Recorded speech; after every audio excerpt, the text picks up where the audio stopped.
All right. Welcome, everybody, to Standing for Truth.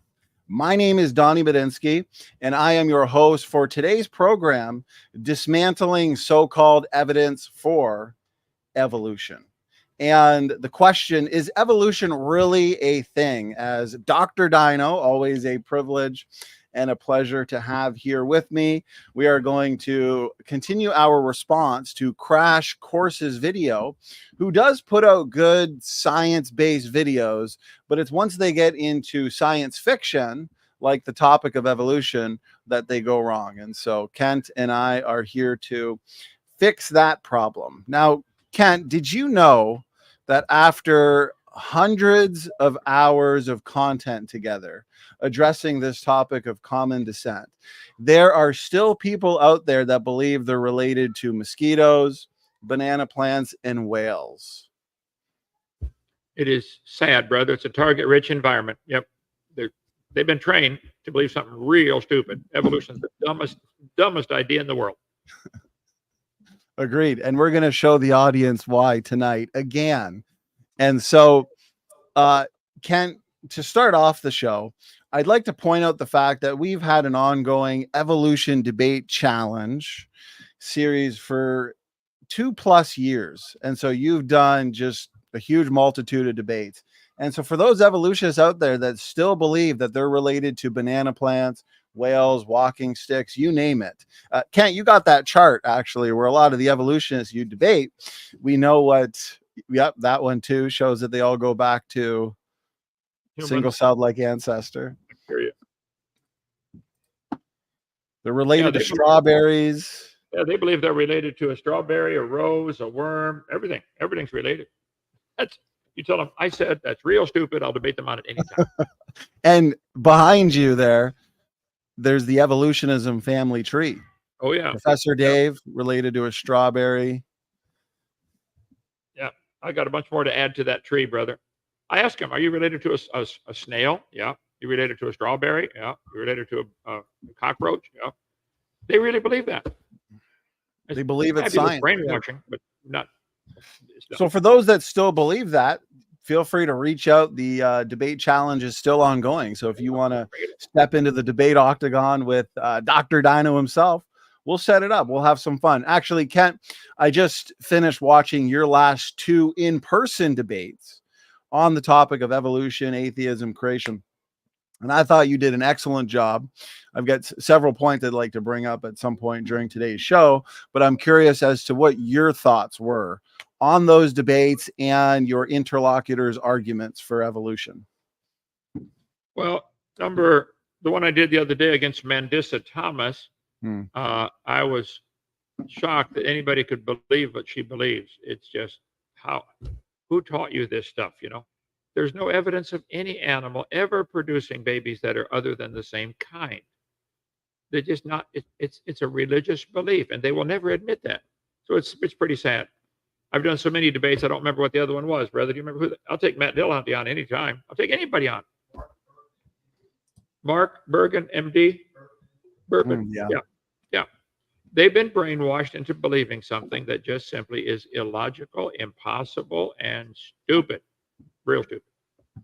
You know, there was a section, if I remember correctly, in both debates where they were scoffing at the concept of young earth creation. You spent several minutes going through slides and some truly fascinating lines of evidence for young earth creation, lines of evidence that limit the age of the earth. The recession of the moon was one. The shrinking of the sun, I think, was another. And both interlocutors, pro-evolutionists, they dodged. They did not address those arguments, Dr. Dino.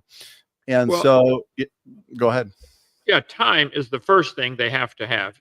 In order for evolution to even get a start, you got to have billions of years. And if you can prove the earth is not billions of years old, which is easy to do, then that takes away their time. I'm sorry. If I told you if you kiss a frog, it'll turn to a prince, you'd say that's a fairy tale. But if I tell you if you give the frog millions of years, it'll turn to a prince. Oh, now it's modern science. It's still a fairy tale, guys. So my video number 1, if people want more on that seminar, I don't have my seminar. Bobby, get me a new set of my seminar tape. But video number 1 is about the age of the earth, about 30 or 40 different ways to prove it can't be billions of years old. period. If you need billions of years for your theory, sorry, get a new theory. Can't have. Can you briefly talk about, because we got a critic here in the chat, and we always appreciate our critics and our skeptics. Andrew Cumming, he says shrinking of the sun. You have to be kidding. And so by shrinking of the sun, can you speak to this a little bit? Is it the fact that the sun's losing mass? And so if you go back billions of years, it would have been a lot bigger, hotter, losing fuel. Can you speak to that, Kent? I think it's obvious to anybody with one eyeball and working and half a brain cell working that the sun is up there and the sun is burning. Nobody argues about that. The sun's burning 4 million tons of fuel every second. It's burning. Go look at it. Okay, I got plenty of sun today. All right. In 1,000 years, that would take 31 billion seconds at 4 million tons a second. If you go back just 1,000 years, the sun was heavier. Obviously, it's burning 4 million tons a second. So a heavier sun would upset the balance between the sun and Earth and all the other planets. It's a gravitational dance we're doing here. Is the sun shrinking? Yep. Since 1980, they've yielded different results. How much is the sun shrinking? The sun is burning, and it kind of oscillates. It shrinks and swells and shrinks and swells. But overall, it's tending towards shrinking. We've observed it for a long time. The sun is shrinking about 5 feet an hour. I don't know too many people that argue with that. Let's see. Sun is shrinking. In the last few sessions, we covered numerous scientific evidences that Earth universe cannot be billions of years old. Evolution is, or time is the evolutionist pacifier. When you take away time, they scream like a baby with no pacifier. So I cover on my video number 1 some of the scientific evidence. I'm sorry, the sun is burning and it is shrinking. That puts a time limit. How much? I don't know. There's too many variables in there we can't account for. But still, it is obviously burning and it's obviously shrinking. It's been measured. If you want to believe that's been going on for billions of years, at the same time, keeping the balance between the distance to the Earth and the distance to the sun, if you think that balance has been maintained, I think you're stupid. That's not possible. For the sun to be losing mass and the sun to be losing diameter, and to keep the Earth at just the right distance for life to evolve out of this line. I think the burden of proof is on them to prove that's not a problem. That's right. That's a challenge that they need to engage and address. The burden of proof is on them. What would be a good response to this as a follow-up? They'll say it isn't shrinking. You just showed through the conventional literature, it looked like, Kent, that indeed it is. It's losing mass. He says it's growing and increasing in luminosity over time. What are your thoughts on that? Well, like I said, as the sun burns, it goes through a cycle of shrinking and swelling and shrinking and swelling. Right. It oscillates because of the nuclear reactions going on inside. But observation tells us, and common sense intuition tells us, the sun is losing material. You see it flying off. The sun is losing material. If somebody wants to say the sun is increasing, where's this matter coming from? How can the sun be increasing in diameter? We know it's not increasing in diameter. It's not increasing in mass. It's losing in both. So again, the burden of proof is on them to prove that's not a problem. They want us to pay for their religion to be taught in school. They want everybody to pay for the evolution religion, and it's nothing but a religion. There's not science. They want us to pay for that to be taught. Okay, well then, I object. You can't show me that the sun and Earth system and their delicate dance around each other has been going on for billions of years while the sun's losing mass. Show me how this can work. Right, and your slide there nails it right there. It says that this problem would eventually upset the gravitational balance between Earth and the sun. A heavier sun would suck the Earth in. Well, for evolution to happen, you need an Earth.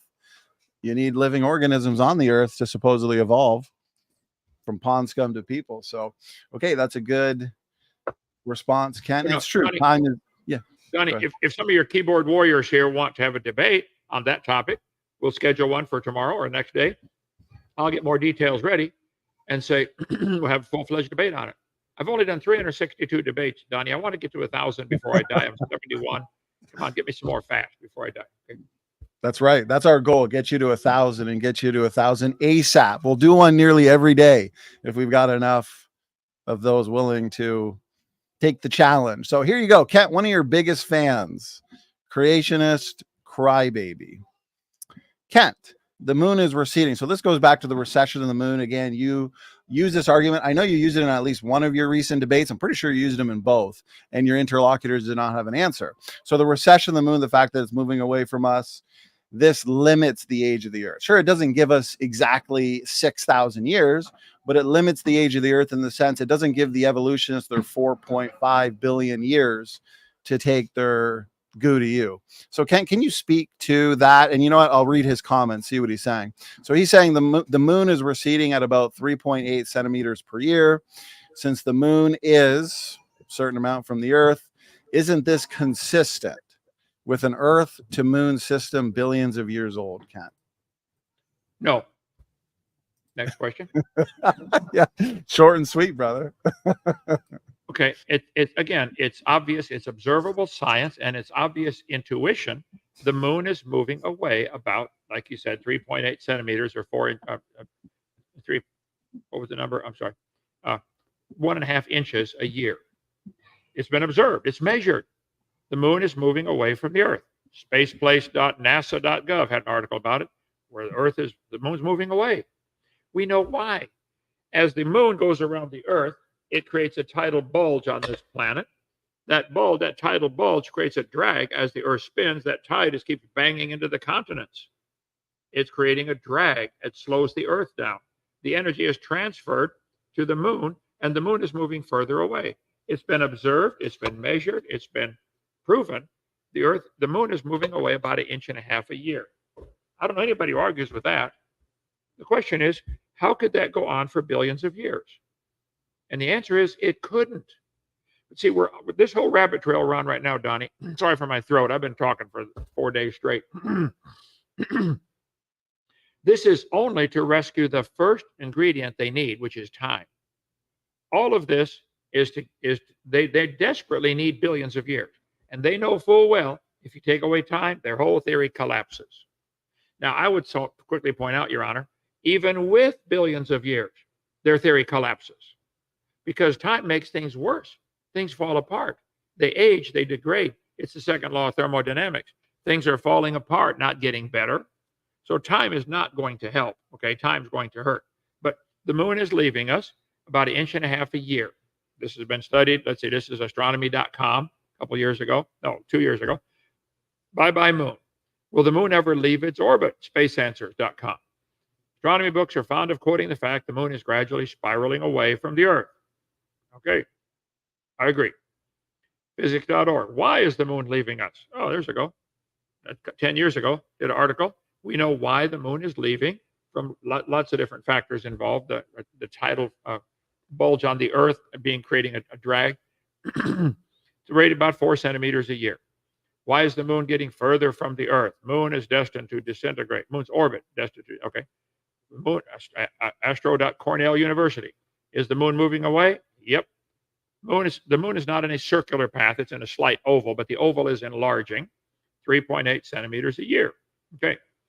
Our moon has slowly been drifting away for 2.5 billion years. Well, really, how come they're saying it's 4.6 billion years old? And what started it drifting away? The moon's orbit is increasing 3.8 centimeters a year, Cornell University. See, there's a law called the inverse square law. The Earth and the moon are attracted to each other. If you would bring them into 1/3 the distance, you take that fraction 1/3, inverse it, flip it over, and square it. It would be 9 times the gravitational pull if it were 1/3 the distance, not 3 times, 9 times the gravitational pull.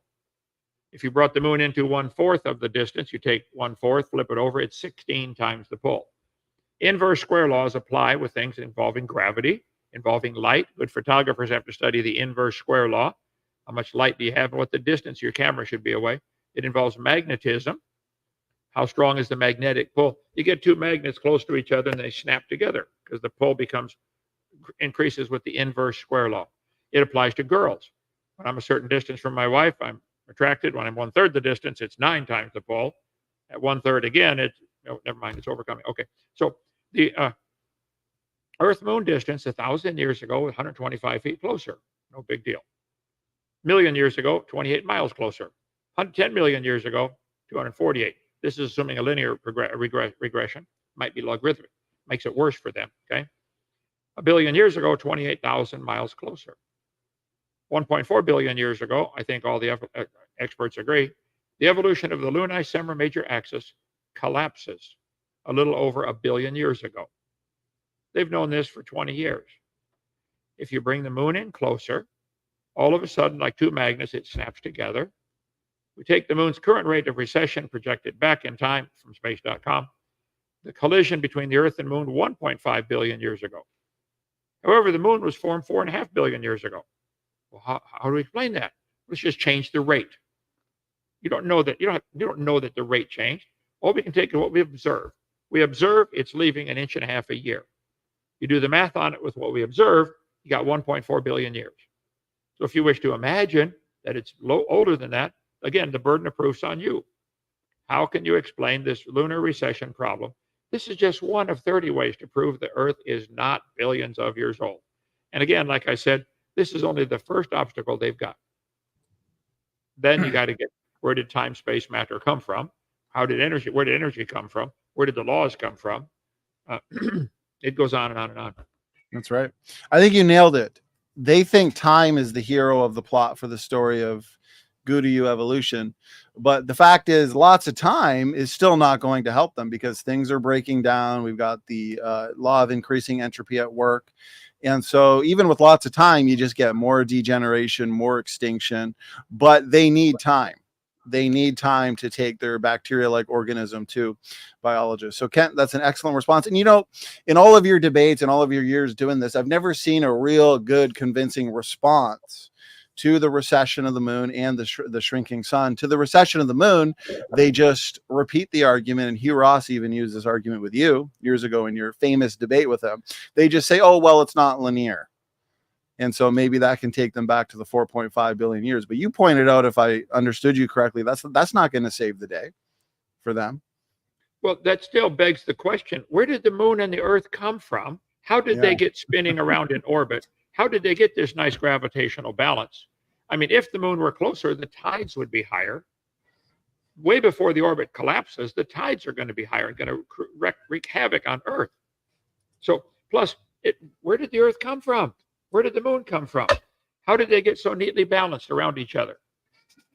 The moon is essential for the tides to go up and down. That cleanses the beaches and keeps the ocean oxygenated. All kinds of, it's a wonderful, I'm glad we got it up there, okay? It does a lot of wonderful things for the Earth. It almost like it was designed to help us down here on Earth. Almost. That's all I was gonna, it's almost as if it was fine-tuned for life on Earth, brother. Yeah, right. Okay, well, here's our next point we're going to get into. I'm going to share screen because in our part one of our response to evolution, it's a thing. But the question is it really a thing? And what do they mean by thing anyways, Kent? So we were responding to some articles to set the foundation for our response to this video. And the video has accumulated millions of views over the years. So that's why I thought it's a good one to respond to. But here's an article. If you just Google evidence for evolution, you'll come up with several technical articles. We responded to a different one last show. So this one, I'm curious, Ken, I think this will help set the foundation, especially for anybody who's new to the creation versus evolution debate. So when we say that evolution is not science, it's pseudoscience, the question really is, what do we mean by evolution? Because notice this, Kent, in their evidence of evolution technical article. When it comes to what is evolution, we understand what they mean by evolution, that whales and banana plants and pine trees are related, theory of common descent. But notice what they say here. Biological evolution is genetic change in a population from one generation to another. The speed and direction of change is variable with different species, lines, and at different times. Okay, so if by evolution you mean genetic change or changes in allele frequencies in populations over generations, well, Kent, you and I don't disagree with change over time. And so what do we mean by evolution, brother? Go ahead. Oh, you broke up that last little bit there, brother. Your Canadian internet is not doing well. What'd you say? So I guess Canadian internet. So when it comes to evolution, what do we mean by evolution? We understand that they're kind of trying to redefine things. Well, this is where they pull the wool over everybody's eyes. There are 6 different meanings or levels or stages to evolution. Okay. Well, first is have to be cosmic evolution. Where did time, space, matter come from? They don't have a good answer for that. So they make up a really dumb idea called the Big Bang. They say, right here, time, space, matter began with the Big Bang. In a fraction of a second, the universe grew from smaller than a single atom to bigger than a galaxy. Stop. That's stupid. Go back, think about that. Everything in the universe fit in a dot smaller than an atom. How dumb can they be? You couldn't squeeze a cup of water into a dot smaller than an atom. You can't even squeeze an atom into a dot smaller than an atom. Can you? They just make the statement and everybody believes it. I'm not going to go on from there. Stop. This isn't science. This is fairy tale. SpongeBob, imagination stuff. It's all it is. You really think all the matter in the universe fit in a dot? The Himalaya mountains all fit in a dot smaller than an atom. All 8 billion people came from that dot. You really believe that? Let's see. At incredible pressure, you can squeeze water 7%. It takes unbelievable amount of pressure to squeeze water. Water won't condense very easily. 7% contraction under, let's see, 1 gigapascal. 3 million atmospheres. The air is pushing down 14.7 pounds per square inch. Multiply that times 3 million. That's what's required to get it to squeeze 7%. So you really think all 333 million gallons or cubic miles of water in the ocean fit in a dot smaller than an atom? They just make a statement and said it did, and the kids believe it and go on. Stop. Don't go on from there. This idea of squeezing the whole earth into that dot, all 1.5 billion cows in the world fit in that dot. So roughly the size of a human being. Oh, it's a little bigger. Okay. So the Big Bang that's only the first of many problems they have. Let's sum up for sake of time here tonight. On my video, I always cover the 6 different meanings of the word. The big one they have problems with, that's cosmic evolution. Number 2 would be chemical evolution. Because their Big Bang theory, which is not even a theory, it's a hypothesis. Okay. It exploded and produced hydrogen gas, and maybe a little bit of helium and some tiny bit of lithium, the first 3 elements on the periodic table. Well, how do you get all the other elements? How do you get gold, silver, and platinum out of hydrogen gas? I'd like to learn how to do that. Then you have to have chemicals have to evolve. Number 2, then you have to have stars and planets evolve. Nobody's ever seen one form. They just say, well, it must have happened because we're here. I'm sorry, that's not science. It's a burden of proofs on them to show it happened. We've never seen a star form. We see stars blow up once in a while. That's a nova or a supernova. We've never seen one form. Never seen a planet form. Do you think dust particles got together and formed this perfect Earth? Nice, smooth, round ball. If you shrank the Earth down to the size of a cue ball, the Earth would be rounder and smoother than the cue ball. I think it's pretty well designed. Then you have to have life gas to get started. This one they skip right over. Notice back on that definition you gave, Donnie, they start with living things. No, stop. You don't start with living things. How did life get started? I want to have an answer for that. Earth formed 4.5 billion years ago, uniform ball of hot rock. Oh, Earth was a ball of molten rock. Earth was a hot ball of rock. This is what they teach. The Earth was a hot ball of molten rock going around the sun. National Pornographic has an article. Earth started off as a hot, viscous ball of rock. Okay. That's their theory. Earth formed, it was 4.6 billion years ago. Earth was a hot ball of rock. Let me blow it up so even guys like Aaron Nelson, who calls himself the sun god, Aaron Ra, he said, no evolutionist ever believed we came from a rock. Aaron, while you're waiting for the barber, read it carefully. The Earth began as a hot ball of rock. You do believe that, okay? 3.9 billion years ago, it cooled down and it began to rain on the rocks. In the oceans, the first living organisms appeared. Again, they just make it like it's a statement. That's not science. Earth started as a hot ball of rock. A few hundred million years it took to reach the melting point of iron. Earth formed 4.54 billion years ago. And let's see. Okay. The Earth was so hot from all the collisions, the rock melted. It was a hot ball of rock. Millions of years of rains created the oceans, and swirling in the waters of the oceans is a bubbling broth of complex chemicals. And a complex chemical soup is where we started. 3.5 billion years ago, scientists believe, scientists, got to throw that word in there, the first living organisms appeared. Hot ball of viscous rock, water trapped in the minerals. This is their theory, okay? I just simply point out how dumb this is, that they don't have a problem. They don't have an answer for number 4, organic evolution. How did life get started? Number 5, where's the evidence of an animal change into another kind of animal? We see lots of animals that produce a variety. For instance, now there are 500 varieties of chickens. They might have had a common ancestor called a chicken. And there's over 300 varieties of roses, and they might have had a common ancestor called a rose. But they want to say the chicken and the rose have a common ancestor. I'm sorry, that's not science. That's stupid. I like this. Are there transitional fossils in the room now, Mr. Darwin? They can draw pictures of a T-Rex turned into a chicken. That's not science, that's artwork. You see that one brother with the Flintstones went to visit the Grand Canyon.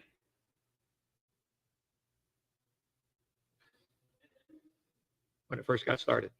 I love it. See, they say mutations and gene flow are going to cause evolution.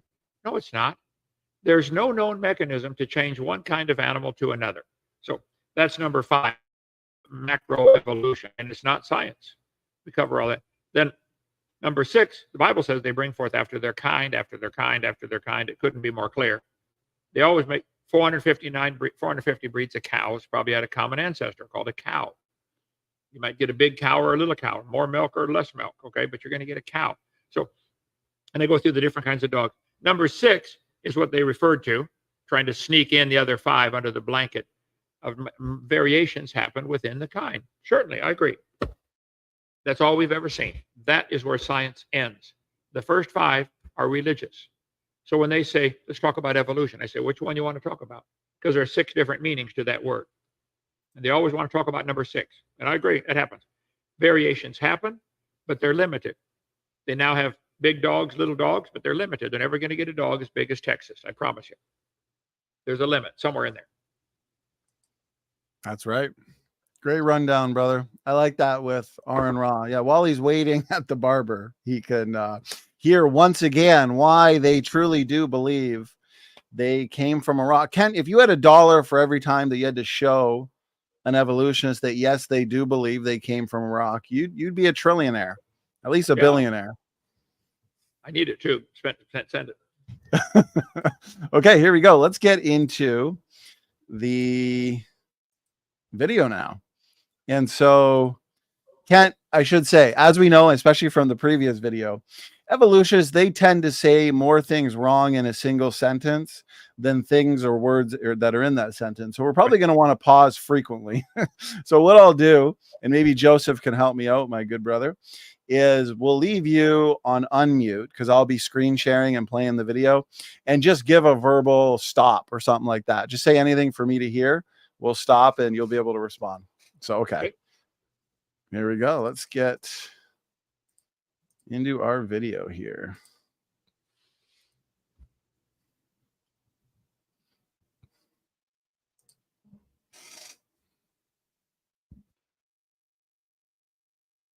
How evolution explains them all so well. First, fossils. The fossil record shows that organisms that lived long ago were different from those. Donny, there is no such thing as a fossil record. There are fossils, trillions of them. None of the fossils have a date stamped on them. None of the fossils can talk. They are dead. Okay? There is no such thing as a fossil record. There are fossils. I've got a whole bunch in our museum. But they just go, they say, well, the fossil record shows. Stop right there. The fossil record can't show anything except it died. All you know is you find a bone in the dirt, you know the animal died. You couldn't prove it had any children at all. You couldn't prove it had children that lived, and you couldn't prove it had children that lived that were different. This is imagination. Don't let them get by with that. There is no fossil record. The fact that there are fossils at all is indication of a rapid flood, like Noah's flood, buried everything. Fossils aren't forming today. How many animals died in the last 10 years? Billions. Colonel Sanders killed a bunch himself, okay? I ate one today. So, by the way, Donnie, do you know why Baptists eat so much chicken? Why? Ever since that rooster betrayed Peter, we've been trying to kill every one of his grandkids. Okay. So no fossils are forming today. Show me where fossils are forming. We find fossils. That's not a problem. When they drilled our well here at Dinosaur Adventureland in Lenox, Alabama, they went down 300 feet and hit seashells. I agree. There are fossils all over the world. There are huge graveyards, thousands actually of graveyards where all the animals are buried together, almost like it was a worldwide flood and they drowned and just the moving currents would automatically swirl them into piles. Watch anytime when there's a flood. It makes little swirls of things and stuff all gathers together. Rotten stuff, dead trees, dead bugs, dead animals. Okay. I think the flood made all the fossils, or nearly all of them. So there is no fossil record. Stop right there. And finding a bone in the dirt that looks a little different than an animal today is not proof it's related or changing into something. All you know is it died. If you find something that there's no modern counterpart to, maybe you found an animal that went extinct. Oh, that's not evolution. So the guy's wrong on that one right there. There is no fossil record. Go ahead. That's good, Kent. And what I'd like to show as well, when it comes to this argument from the so-called fossil record, notice this. It's the same lines of evidence over and over again, brother. So this is the article that we were looking at. Notice their first line of evidence that they use as well. How do we know that evolution has occurred? The fossil record of change in earlier species. So this is very common, which is why it's important to engage. So let's continue. Also, yeah, go ahead. No, Donnie, hang on. It's also their whole thing is predicated on the false idea that there's a geologic column and the layers are different ages. There is no geologic column. They say the top layer is younger. They call it the law of superposition. Okay. If the top layer is younger, I got a simple question. Where'd all that dirt come from?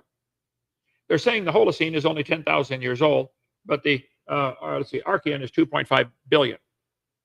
Where was all this dirt sitting around for 2.4999 billion years waiting to land? Get the glare off. Okay. There is no geologic column. Doesn't exist anywhere in the world. Are these layers coming from outer space? Are they being added to the Earth? They're being reshuffled is all they're doing. Shuffling up doesn't change the age of it. If I shuffle a deck of cards, is the top card now younger? If I flip my sand art toys over, which annoy the atheists on purpose, love annoying, are these layers going to be different ages in here? No. They're all in here at the same time. There's no fossil record. There's no geologic column. Stop right there, guys. You're out. Strike three. You're done. Sit down. Okay, go ahead. What if they were to say, I typically see them say, well, the geological column must fit reality. And your bottom layers, your oldest layers must have got there first. And then your higher layers got there later, because rocks at the bottom of the so-called geologic column tend to date older than rocks at the top. Kent, what's a good response or a way to engage that? And it's more of an assertion, you know, how true is that statement? Anyways, that's another question, but that's typically what they argue. Well, the geologic column made up in late 1700s, early 1800s, that's what influenced Charles Darwin. And I keep asking him, guys, where's all the new material coming from? Is it coming from outer space? And how are you going to date this material? You can date carbon dating with things that were once alive, okay? But even that has some obvious assumptions built into it. But if you watch the video, Experiments in Stratification by the French guy with a name this big, okay? He shows clearly when water's moving sideways back and forth, it forms 8 or 10 layers at a time. The layers form horizontally, not vertically. Just Google Experiments in Stratification, Colorado State University. Did I do something wrong there? Okay. There. So it is baloney to say the top layer is younger. Not if they're forming 10 layers at a time sideways. You could have a fossil on top that's older than a fossil in the bottom layer, just by the fact that their layers form sideways. And every time the tide would go up and down during Noah's flood, if the moon were pulling the water up on the earth, which it does now, if the moon was holding the tidal bump, which it does now, and the earth is spinning, the moon is 10 degrees off of our equator. So sometimes it's over the equator, sometimes not. But the tide going up and down would vary throughout the year as the earth is also tilting back and forth. It would really scramble things up in the sedimentation of the earth by the tide. And if the tide were uninterrupted, like it would be with no continent sticking up through the ocean, then the tide could go up and down 200 feet. And a 200-foot tidal change means the water's rushing in and out of that bump every 6 hours, 12.5 minutes. And that's what formed all the layers in 1 year. It was the moon and the tide. Those layers are not different ages. I'm sorry. They say the clams are found at the bottom because clams evolved first. I say, guys, maybe clams are at the bottom because they're already at the bottom when the flood starts. Duh. Of course, they're the first ones buried. That's where they live. It's got nothing to do with evolution. Joseph, are you the one that said you liked it when I say duh? Yeah. Yeah. Duh. Listen, AJ and Crybaby, duh. Think about it. They say birds are found on top because birds evolved last. Maybe birds are found on top because they're the last ones to drown in a flood. Don't they fly around till they run out of gas? Then they float because they got hollow feathers, hollow bones. Anyway, so no, there's no geologic column. The layers are all the same age, and there is no fossil record. So let the guy blabber some more. So this so-called law of superposition isn't exactly a law, is it, Kent? As demonstrated by these experiments. They started calling it a law, and everybody believed it without stopping to think. No, it's not a law. Mm-hmm. There's been many flume experiments that have overturned that, in a sense, showing these rapidly formed layers. I'm curious, before we get into him blabbering some more, when it comes to these so-called dates you get from the earlier rocks, when God first created rocks in the beginning, would there not have been a certain amount of, or a diversity of atoms in them? Let's say God would have created a variety of uranium atoms, lead atoms, potassium, argon. So if a scientist came right after creation and dated a rock, would they get billions of years, even though the rock's not billions of years old? Or how would we view that as creationists, Cap? Well, all these so-called dating methods, potassium, argon, rubidium, strontium, lead-208, lead-206, carbon-14, carbon-13, all of them were invented in the last 75 years. Okay. Way before that, they made up the stupid geologic column. This became taught as science and accepted science in peer-reviewed journals. So any carbon dates that are found have to match the geologic date. The geologic date is what really takes precedence over anything. But if you want to get carbon dating, there's some obvious assumptions, okay? I cover this. So what about carbon dating on my video number 7 of my series, carbon dating? If you walked into a room and found a candle burning on a table, and I asked you the simple question, when was it lit? How long has it been burning? You say, I don't know. Well, the only thing we can do for science now to see about this, since nobody saw it lit, is do some empirical science. Let's measure it. So we measure the candle and find out it's 7 inches tall. Nobody argues it's 7 inches tall. When was it lit? Well, that doesn't tell me. The only other science I can do, I think, is measure how fast it's burning. Let's say it's burning an inch an hour. You got two facts we all agree on. It's 7 inches tall. It's burning an inch every hour. When was it lit? There's no way to tell me unless you make some assumptions. Has it always burned at the same rate? And how tall was it? You can't know either of those. Now, suppose God created the world and made it perfect, and it had no carbon-14 in the atmosphere. I don't know. Maybe it had some already.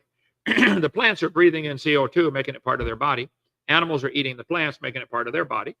You probably got carbon-14 in you and in me. So that's just normal. And the assumption is what we have in us balances with what's in the atmosphere right now. That's not been proven. Okay. But even if it does, it doesn't help their cause any, because they really date the fossils by the layers they come from. The geologic column is God to the atheist. Here it is. Intelligent laymen long suspected circular reasoning. They use rock to date fossils and fossils to date rocks. By rocks, they mean the layers of rock. The geologists never bothered to think of a good reply. Explanations are not worth the trouble. They're arguing in a circle. The age of the rocks is determined by what organisms are found in them. If you find a trilobite, like this fella here, take it to a university and say, how old is it? Without batting an eye, they will say, oh, trilobites lived in the Cambrian era, so that's going to be 400 million years old. Trilobites. They won't bat an eye. That's what they're taught. Oh, 488.3 billion years ago. Or 0.4883 billion years ago. They find trilobites still alive. They find human shoe print where a guy stepped on and smashed one. They find trilobites that are 4 feet high, bigger than an umbrella. So I cover all that in my video series. All the animals lived at the same time. There is no geologic column. There is no fossil record. They date radiometric dating is all based on the geologic column. Radiometric dating would not have been feasible if the geologic column had not been erected first. I agree. More bad news for radiometric dating. University of North Carolina article about that. Anyway, I don't want to get too far off on a rabbit trail. I want to listen to this guy blabber some more so I can rest my voice. Go ahead. Very good, brother. Excellent answer. Okay, I think we'll make some clips so far out of some of these responses. So Kent, let's get back to what our friend here is saying at Crash Course. So, okay, just let me know when you want to respond again, and I will mute or unmute Kent. That we see today. Sounds obvious, but 200 years ago, it seemed a little bit crazy. When scientists started studying dinosaur fossils in the 1820s, they thought that all dinosaurs were basically giant iguanas. That's why the first fossil dinosaur was named Iguanodon. It wasn't until the fossils of two-legged dinosaurs started showing up in the 1850s that scientists had to grapple with the idea that organisms of the past were somewhat similar to ones today, like dinosaurs were to reptiles, but many of them took on a diversity that's barely recognizable to us. And all those ancient, not really iguanas were all extinct, either dying out completely or evolving into organisms that survive today, like birds. Fossils make it clear that only... Wait. Stop. This guy's teaching a class teaching that dinosaurs evolved into birds. Let me say it real simple, small words. That's stupid. Stupid. Nobody's ever seen any animal produce a different kind of animal as a baby. Reptiles have thousands of differences between birds. All we've ever seen is birds make baby birds. No exceptions. Our chickens are in there laying eggs all the time. Every time comes out a chicken. No exception. Yeah. So he just makes a statement and goes right on. Dinosaurs turned to birds. And the average kid's going to believe it. Like, whoa, wow. It's got to be true. No, it's not true. The word dinosaur was made up in 1841 by Sir Richard Owen. The word means terrible lizard. They knew from looking at the bones, these are reptiles. I think everybody agrees dinosaurs would fit in what man calls the reptile family. Keep in mind, we are putting our classification system on these animals. They don't care how we classify them. They don't even know we're doing it. We decided to put dinosaurs in the reptile category. They don't care or know. We decided to put cows in one category and sheep in a different category. They don't care. We have cows and sheep and donkeys all free up on the North 40. When the cows look for a mate, they look for another cow every time. No exceptions. And keep in mind, the cows don't even know what they look like, but they know what to look for in a mate. They've never seen themselves. Interesting. God said they'd bring forth after their kind. That's all we've ever seen. So if he wants to make a wild statement that reptile dinosaurs turned to birds, you're either lying or you're stupid. I'll debate you anytime. Call 855-BIG-DINO, extension 4. Joseph Bookham. Okay. That'd be an excellent debate.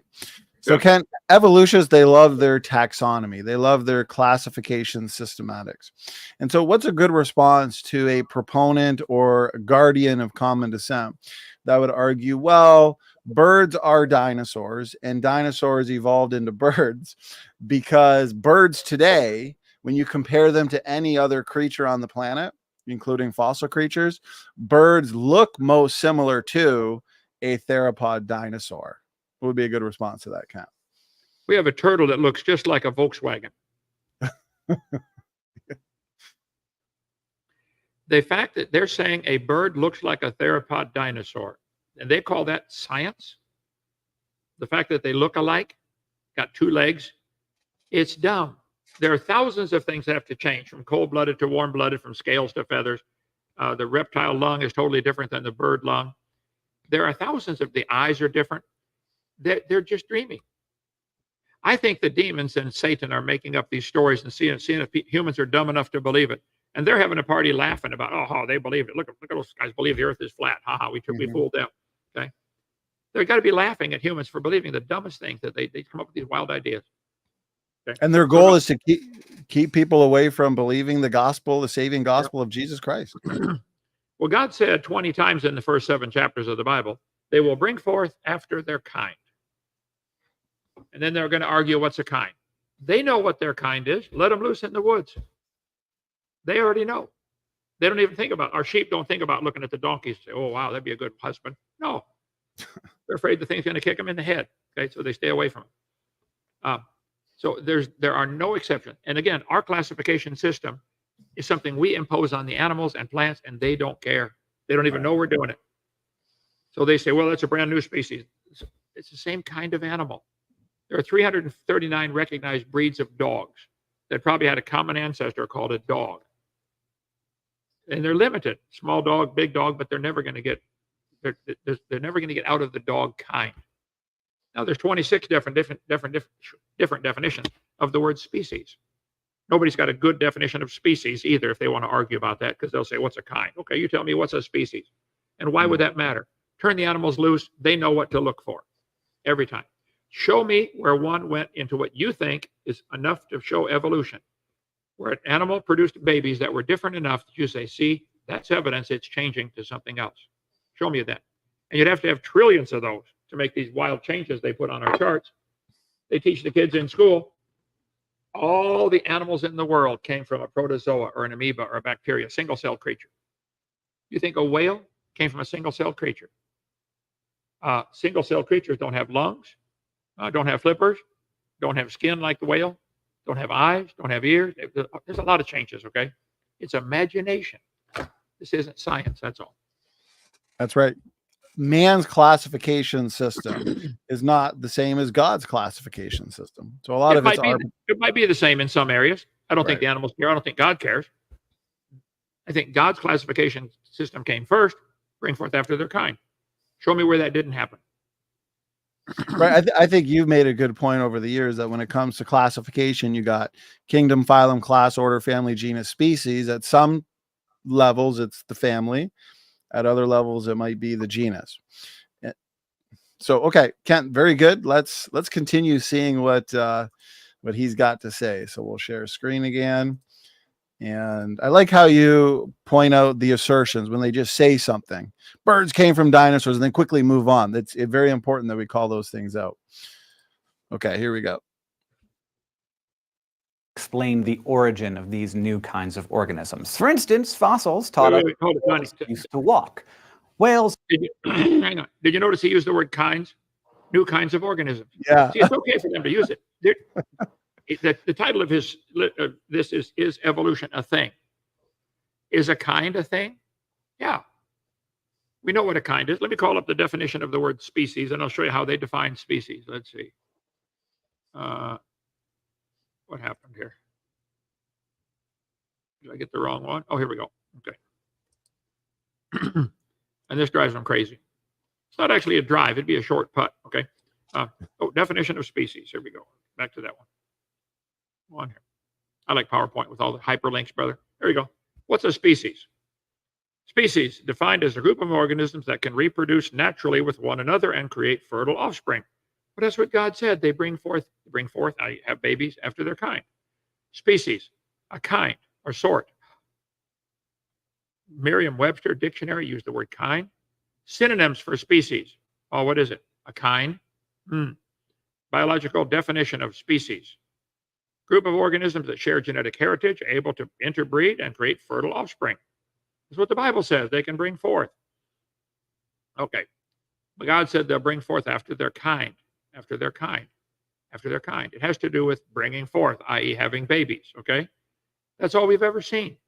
So I think I show on here someplace where they have 26 different definitions of species. Let me get up there.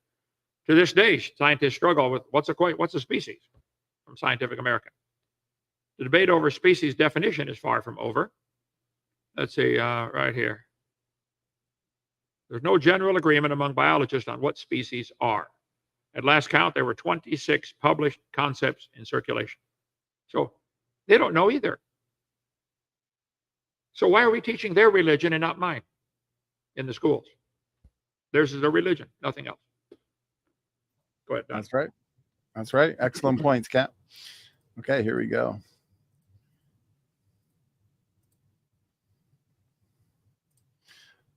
All right.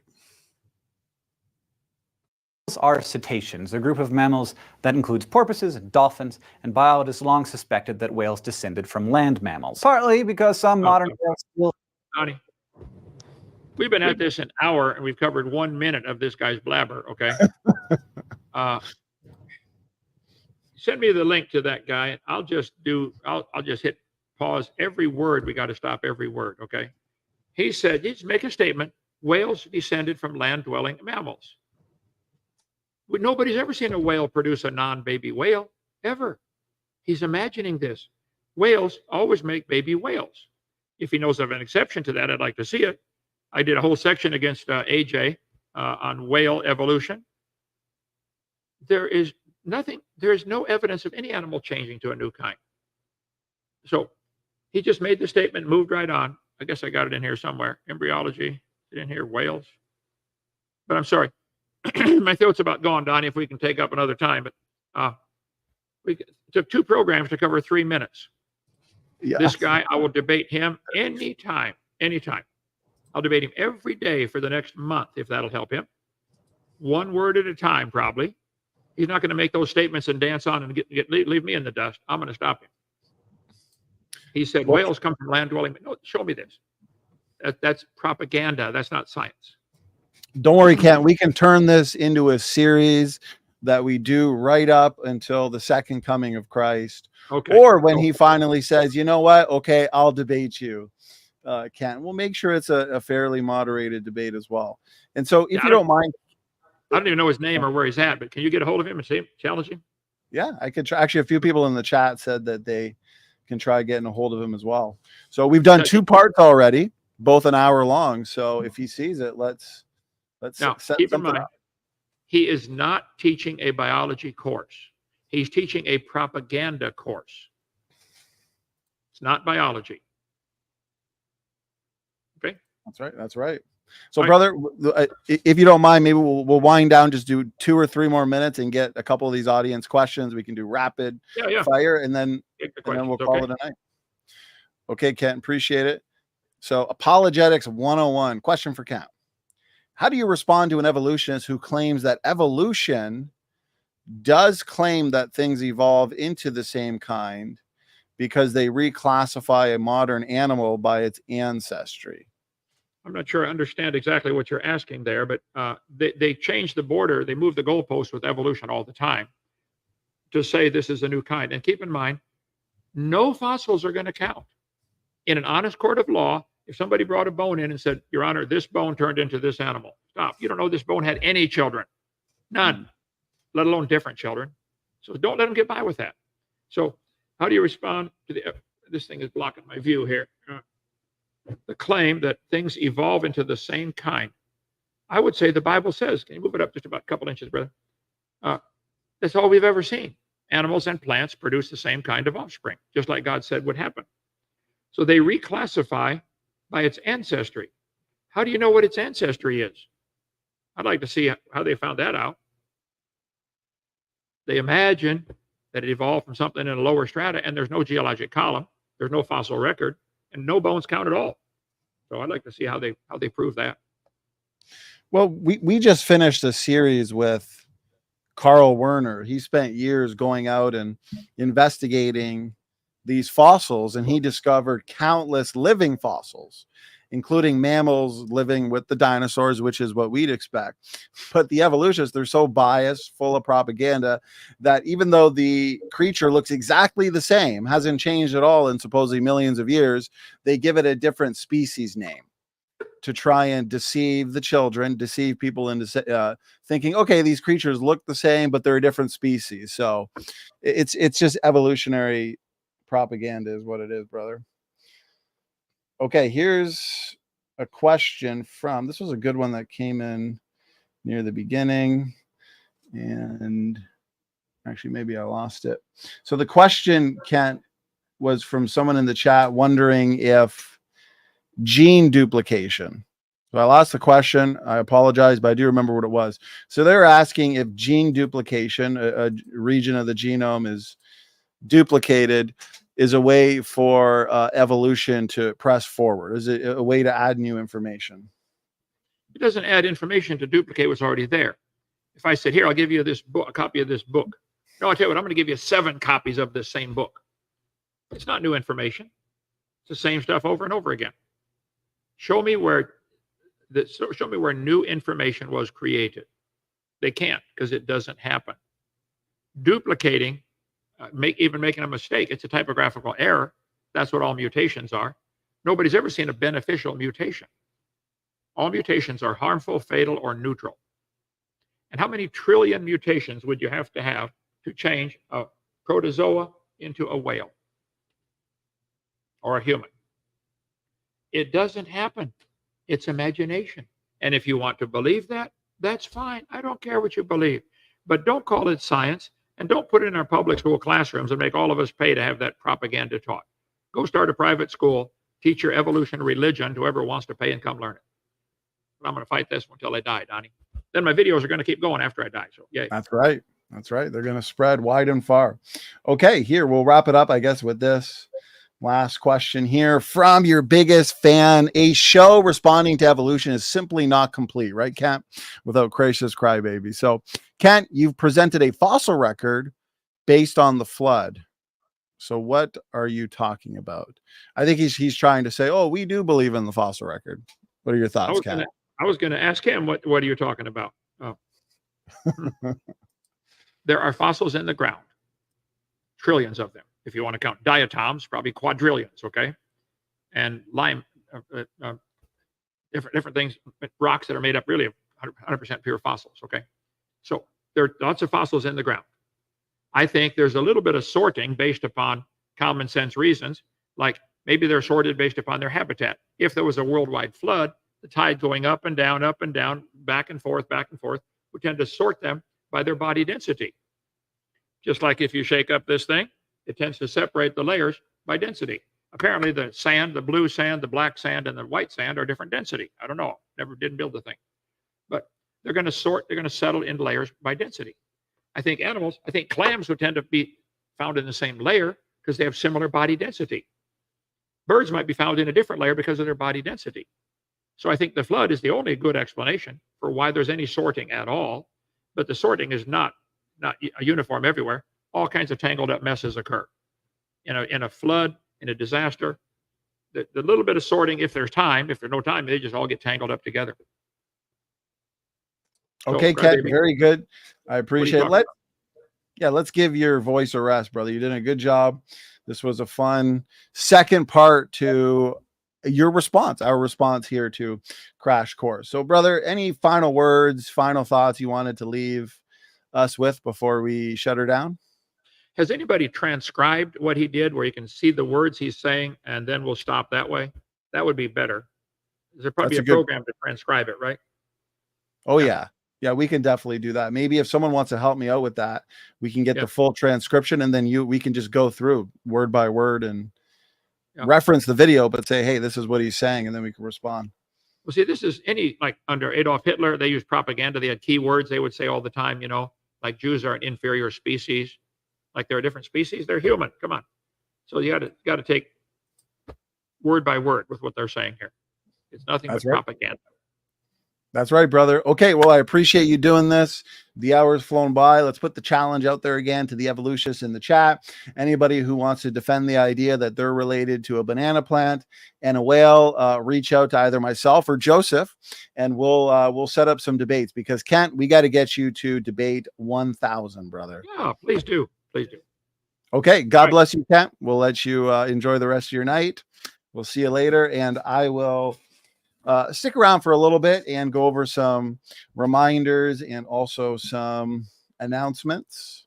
Apologetics 101 says, great discussion. I appreciate that, Brian. We want to do more of these live responses and also rebuttals to these videos that are claiming to have evidence for evolution. I've been doing one responding to stated clearly on endogenous retroviruses.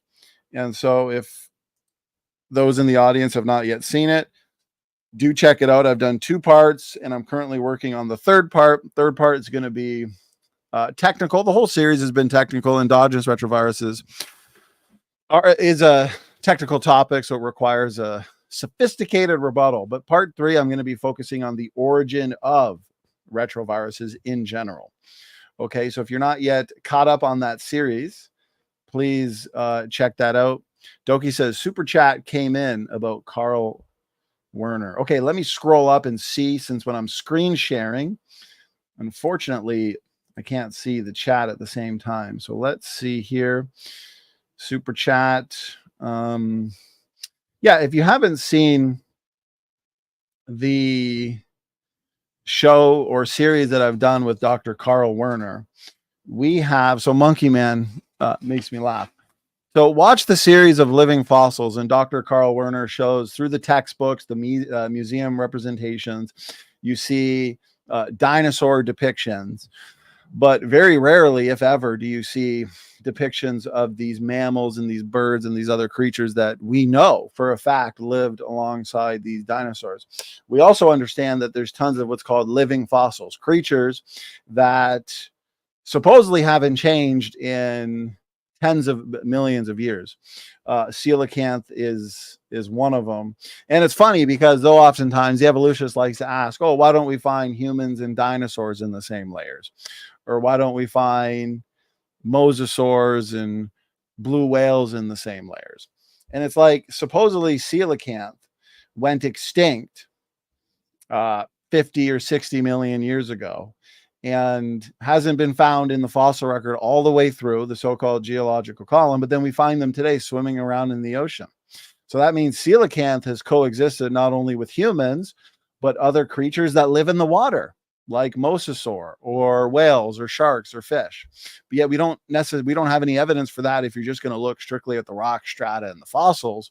And so it's simply a fallacious argument. It's a real major issue for those that want to believe they're related to bacteria-like organisms. Oh, appreciate that, Doki. $2 super chat. Thank you for the support. Carl Werner's fossil chart show 0 intermediates. Yeah, and I'd recommend the program we did with Helmut Welk, about a 2-hour program. Helmut gave a fantastic presentation on the so-called best examples of a transitional form. This includes Archaeopteryx, the whale series, Tiktaalik.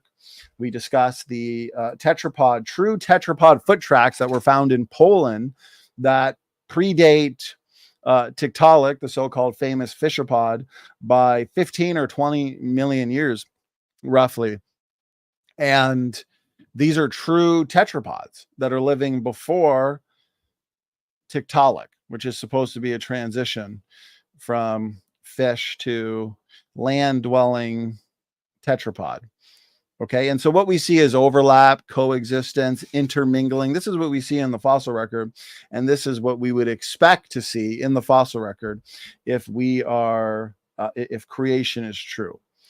Okay, so Andrew Cumming asks, good question. How many types of coelacanths do you think exist or have existed? Well, I believe that that it's pretty clear that God loves diversity, loves variation. So he created the biological world with a lot of diversity, with a lot of variation. A lot of people forget that it is not until the ark, Noah's flood, that 2 or 7 of every kind, or 14, are brought to the ark. Okay, so we do have this massive bottleneck at the about 4,500 years ago. But at creation, God would have created populations of animals in fully working, fully functional ecosystems. And so we'd find a diversity of creatures. He didn't just create 2 dogs, 2 fish, 2 cats. He would have created a diversity of creatures. And this is also where we can make a prediction. And so, for example, the Bible claims to be the history book of the universe. And the Bible says that God created 2 people, Adam and Eve. And so right off the bat, what this does is it restricts levels of genetic diversity. But the Bible is clear that God creates animals in populations, not just 2 of every kind, but in populations. And so we would expect overall, there's always exceptions to the rules. We would expect animals to have higher levels of genetic diversity and humans to have lower levels of genetic diversity. Well, what they discovered was that humans have incredibly low levels of genetic diversity. All humans are nearly identical in their genetics, 99.99999% the same. But in animals, in the wild, in terms of the biological world, animals have much more diversity. Okay, from my understanding, there's more diversity between lions, tigers, and cats than between humans and chimpanzees. And as a creationist, we would argue that humans and chimpanzees are not related through common ancestry. So there's a lot of diversity in the biological world. And remember, the flood bottleneck was a one generation bottleneck that was followed up by rapid and exponential population growth. And so most of that original diversity, the design diversity, would have been retained. Okay, it's not a long-term bottleneck like the evolutionists require in the so-called out of Africa population bottleneck. So let's see the questions we have here. Monkey Man says, Tiktaalik is just a very useful fossil analog for its transitional between lobe-fin fish and later tetrapods. But what we can best conclude is that we simply have interesting creatures, mosaics, living alongside, living at the same time as amphibians, as fish, okay, as true tetrapods, because we find, again, true tetrapod foot tracks predating Tiktaalik, okay? And so what we find, again, is the coexistence of these creatures. We find interesting mosaics in the design world. I've given full presentations on this. And we find interesting mosaics in the biological world that are coexisting with creatures that supposedly they've evolved from. Fish, amphibian, reptile, mammal. Okay?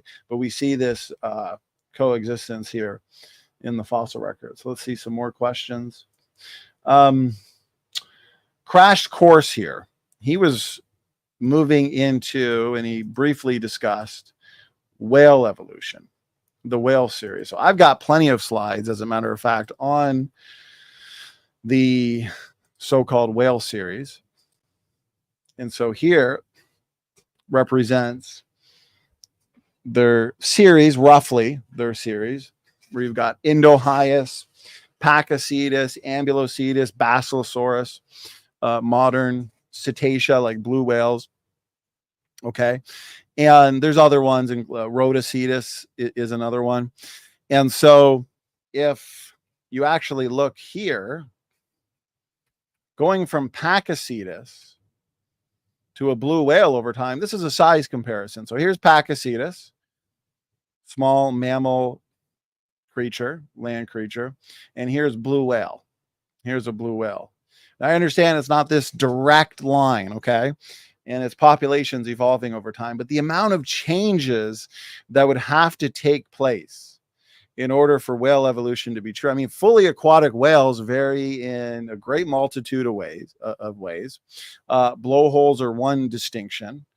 Okay, blowholes are located at the top of a whale's head. And also whales have flukes that are not at all like the tails you would find in something like Pakicetus or Endogenous or just a land-dwelling mammalian creature. Okay, these flukes are well designed and ideal for movement in the ocean. Okay, so there's massive changes that would need to take place. And when you actually examine, which I've done in a presentation, I put out a detailed video on whale evolution. We've put out a separate video addressing the so-called pseudogenes and also the arguments from embryological development. So I've been quite comprehensive in terms of the whale series. Okay, so if you actually examine all of these different creatures, you can find that you've got separate kinds, unrelated, fully terrestrial when it comes to Pakicetus and Endogenous, primarily terrestrial when it comes to Rhodocetus, when it comes to Ambulocetus, and then you got your fully aquatic. So you do find a lot of gaps in these creatures, okay? Endogenous and Pakicetus, just small land mammals. Ambulocetus, Myocetus, Cuchicetus, and Rhodocetus were amphibious mammals, well designed for the transitional environment between sea and land. Ambulocetus is a major one that they like to look to as a so-called transitional form. Lived about 48 million years ago, according to the evolutionary story. Here we go, Ambulocetus. And Ambulocetus was, based on the data that we have, wasn't really all that great in the water, nor was it all that great on land. And so it was a strong swimmer, but not necessarily fast or efficient, as it wasn't just perfectly designed for that environment. Okay. On land, which it could move around, it was awkward with legs that basically widen out to the sides and a belly that nearly dragged on the ground. Okay. The snout was elongated and heavy, that it probably was pretty challenging to raise its head. So the point I'm trying to make is it was perfectly suited for that specific environment, where it lived in partially freshwater environments, where it hung out in the shadows to find prey. And so I view Ambulocetus, I think the evidence suggests that Ambulocetus was basically the mammal version of a crocodile. Okay. And it appears that your pre-flood world, we see this in the fossil record, had a lot of diversity, had a lot of variation. And so this isn't a transitional from walking whales to fully aquatic whales. No, Ambulocetus sounds nothing more than a mammalian ambush predator with a long snout, much like alligators, who we understand like to stay hidden and submerged in water as they sneak up on their prey and make their attack. Okay. And so this is why it's important to note that the fossil record, fossils are fickle and they can tell any story that you want them to. It's arbitrary. It's subjective. They like to line things up. Okay. That's why we find so many inconsistencies and misrepresentations in these fossil reconstructions that you find of whales. Okay, notice this. And Carl Werner and I discussed this. The discoverer of Rhodocetus even made a glaring admission.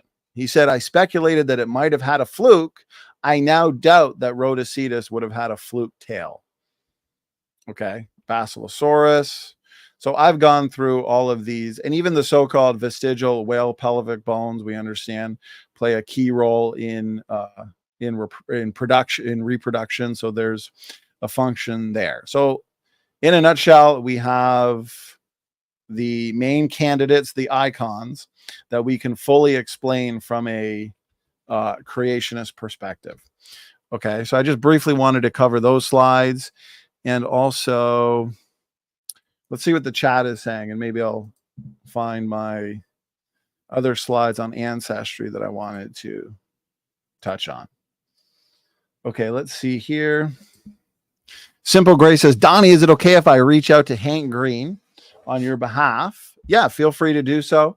If he'd like to engage in a formal or informal debate with Kent, we can do that. I think that would be fun. So if you feel like you want to reach out, feel free to do so. Sydney Raptor says, you are misrepresenting transitional fossils. There is no line drawn. There cannot be one where one species changes into another. Many fossils show differences. The point is, when you actually examine the fossil record, you look at the bigger picture, what we find is stasis, okay, right, with these living fossils that we've done a whole series on. You find coexistence, intermingling. And so at best, your so-called argument from transitional fossils is agnostic. Because again, our creationist model, I've presented on this, if we start from the Bible, God claims that man is made in his image. We're made in the image of God. And so we should be able to get an idea or a sense into how God created the biological world based on the way we design things. Okay. It turns out that human engineers build in homologous patterns. You can take cars from separate car companies around the globe. Okay. You can take Honda, Civic, Volkswagen.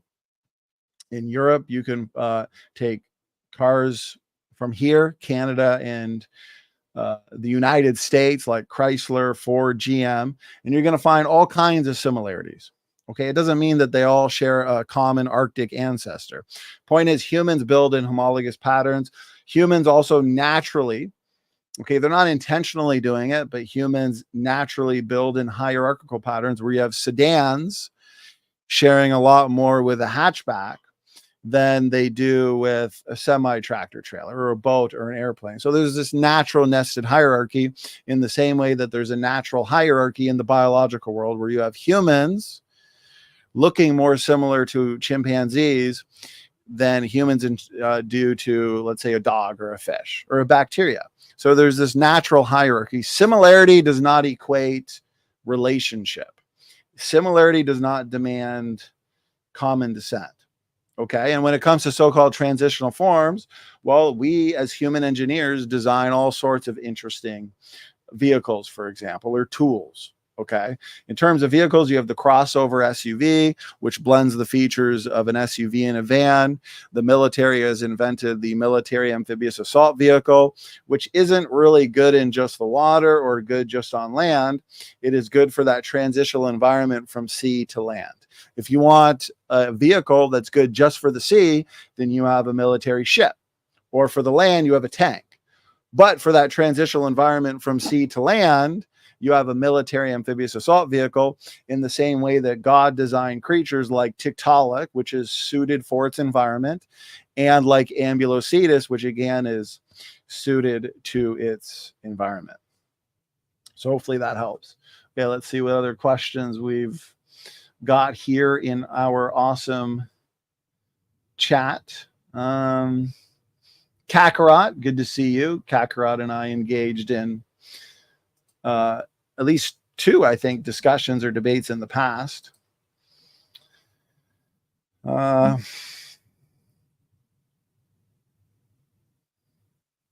see Kakarot talking about Herman May's.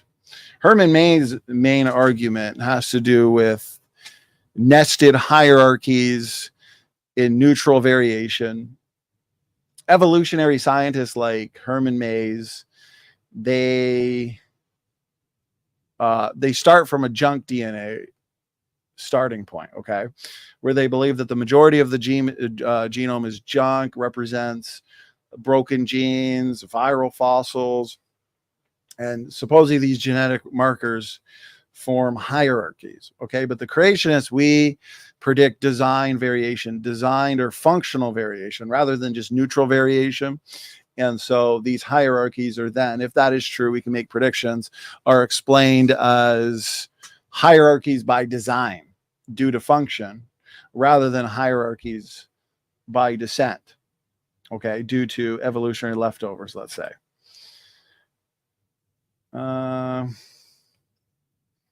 Okay, good chat today. I hope people, let's see this. DaCosta. Genetic entropy must be a myth if evolution is true, as the theory depends on increasing complexity, but can we observe this? Yes. Genetic entropy is basically the idea, the reality that most mutations, the majority of mutations, are deleterious or slightly deleterious. Natural selection is weak. It's limited. Selection is a fine-tuning mechanism that keeps a species as strong as it can be. Okay? You can think of it almost as natural elimination. So it's not actually making things better. Mutations are supposed to add the novel genetic variation for selection to act upon. But again, the majority of mutations are slightly deleterious. They're nearly neutral or low impact, so selection can't see them. So genetic entropy is the concept that most mutations can't be seen by selection, but they're still slightly deleterious. So they build up over time. They're subject to genetic drift. Selection can't see them, and so populations degenerate over time. Selection can only see the best so-called beneficial mutations, even though your best so-called beneficial mutations turn out to be reductive. They're functionally compromising 2 organisms. They are at the result of the degradation of pre-existing systems. Okay, or proteins being damaged or degraded. And so that's not going to counterbalance the damage being done through the relentless influx of low impact, slightly deleterious or nearly neutral mutations. And so they build up over time. The question to the evolutionists is, what type of selection can you provide us that can see these slightly deleterious mutations that are building up over time? Because by the time the damage is noticeable, the damage is population wide. Okay, let's say you have a room full of 100 people. Well, everybody in that room is multiply mutant, with some maybe a little more mutant than others. Okay, so let's say you take the 50 most mutants, worst mutants in the room of 100 people. Okay, selection removes them from the equation. Have you solved the problem? Have you answered the challenge? No, because now you're just left with 50 people, 50% of that room, that are more mutant than the previous generation, because kids are slightly more mutant than their parents and their grandparents and their great-great-grandparents. And so the population as a whole is degrading, even though selection may be removing some of the worst mutants from the equation. The problem is everybody's multiply mutant. And so you can only remove the worst, but what's left is still more mutant than the previous generation. So every generation is more mutant because they've accumulated more deleterious mutations. And so there's no way to solve the problem. There's no way to solve the challenge, because there is no kind, or there is no type of selection that can save the day for common descent. Okay. So Andrew Cumming makes a good point here. Bacteria apparently aren't experiencing it. Well, they are, because Lenski's long-term experiment has actually demonstrated reductive evolution in bacteria. In every single case in Lenski's experiment, the genes were what? They were deleted, broken, downregulated, or eliminated.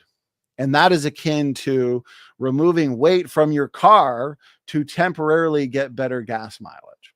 Let's say I wanted to get better gas mileage in my car. So I thought, okay, let's start removing things from the car.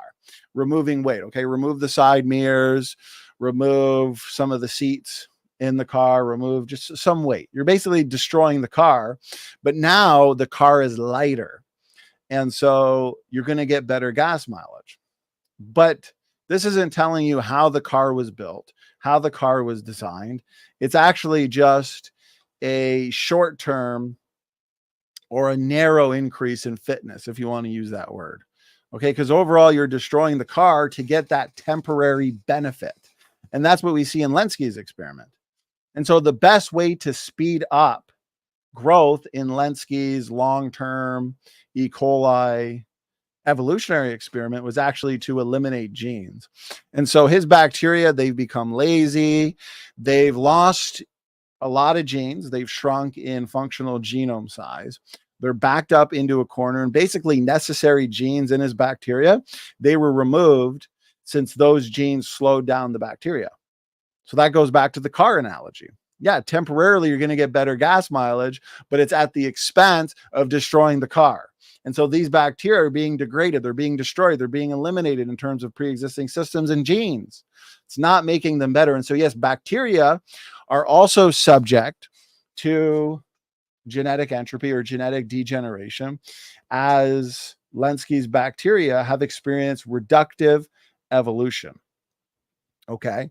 And so genetic degeneration is greatly supported by the data. Okay. All right, let's see what else we got here. And maybe I do have time to go through. Let's see here. Rock and woodworks. How do you attach the concept of mutation? So again, mutations, overwhelmingly deleterious. Most mutations are only slightly deleterious. Again, you do get big mutation. Let's say you have a zebra that's born with one leg shorter than the others. Okay, that's a big enough mutation for selection to see. And as a result, that zebra is going to be the first to be eaten by the lion. Okay, so yes, these big mutations, a single point mutation can kill a person. And so there's not going to be reproduction. Genes are not going to be passed on. Selection is basically just differential reproduction. Who's reproducing the most? Who's passing on their genes? Who's having the most kids? And so, yeah, selection is going to see the big mutations. We don't have an issue with that. Selection may even amplify the best beneficial mutation. And yet most beneficial mutations you can point to and that you study and analyze are actually reductive at the genotype. Okay. They are functionally compromising to organism. But even if there were 10 or 20 or even 100 truly beneficial mutations with no reductive effects, well, still, that's not going to counterbalance the damage. It's only ever going to result in shrinking functional genome sizes like we see in Lenski's bacterial experiment. Okay, it's never going to take fish to fishermen. It's never going to take goo to you. It's never going to take bacteria-like organisms into biologists, because there is no trade-off. There is no trade-off. That trade-off is simply going to result in a loss of total functionality. So yeah, unfortunately, for the evolutionists, most mutations are deleterious. They're damaging, they're disease-causing. It should be a combination of both, as recombination is continuous across generations. Yeah, recombination, you have the chromosomes line up, they exchange genetic information. This is how you get novel chromosomal combinations every single generation. Okay, and this is how we generate diversity. This is why a couple could hypothetically have 1 million kids and every single child will be different, because there's pre-existing variation, there's recombination, we all have DNA differences, and those genetic variants are recombined, they're shuffled or scrambled to get new variations, okay? But that's not actually removing any of the long-term damage that's building up through deleterious mutation accumulation, low impact deleterious mutation accumulation. Ian Chen, my good man, appreciate the support all the way from Australia. And so he says, it's been a while, haters of the Chen. People love you, Ian. People are chanting your name. They want to see you back in the debate octagon. He says, but Donny and I will set up some more entertainment for you all. Stay tuned. Yes, we are currently setting up a debate between Ian Chen and T-Rock on whether or not dinosaurs and man coexisted. And then around 3 to complete the debate trilogy between Hovind and Chen. So Hovind v. Chen, round 3. And so that should be fun. That'll probably be in September with T-Rock. We're hoping for August. Okay, let's see here. Monkey Man. Donny, I'ma be real. I appreciate that. We want real here in the chat. You have been told to your face countless times that mutations are not deleterious. And those same people have been told countless times to their face that yes, even the conventional literature agrees that most mutations are deleterious, but most mutations are not deleterious enough to where selection can see them. And so they're only slightly deleterious. Therefore, they are low impact. They're nearly neutral. And so they build up over time and they degenerate over time. And maybe I can even showcase that a bit here in some slides. Let's see. So again, the population is multiply mutant. And so even if selection is removing the worst mutants from the equation, those that are left are still more mutant than the previous generation. And so, as Kent says, it helps when you ask the question in the order that I have them in my slides. And so I know I've got some slides here, I think from the boot camp, actually, directly from the conventional literature, showing that, yes, indeed, most mutations are slightly deleterious, okay? And so, and the mutation rate is high. So not only is selection limited in what it can see, the mutation rate is high. It's about 100 new mutations per person per generation.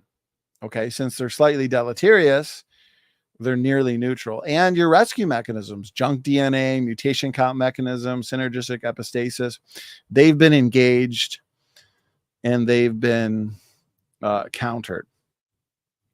And so might not be able to find the slide in time that I'd like to see, but genetic degeneration does continue to be a problem. We've discussed Lenski's experiment, how he's now observed reductive evolution in his bacteria. We understand that diseases are accumulating as well. Okay, so I'm opening a separate presentation as I do want to show this source. So this is my presentation on ancestry. Notice this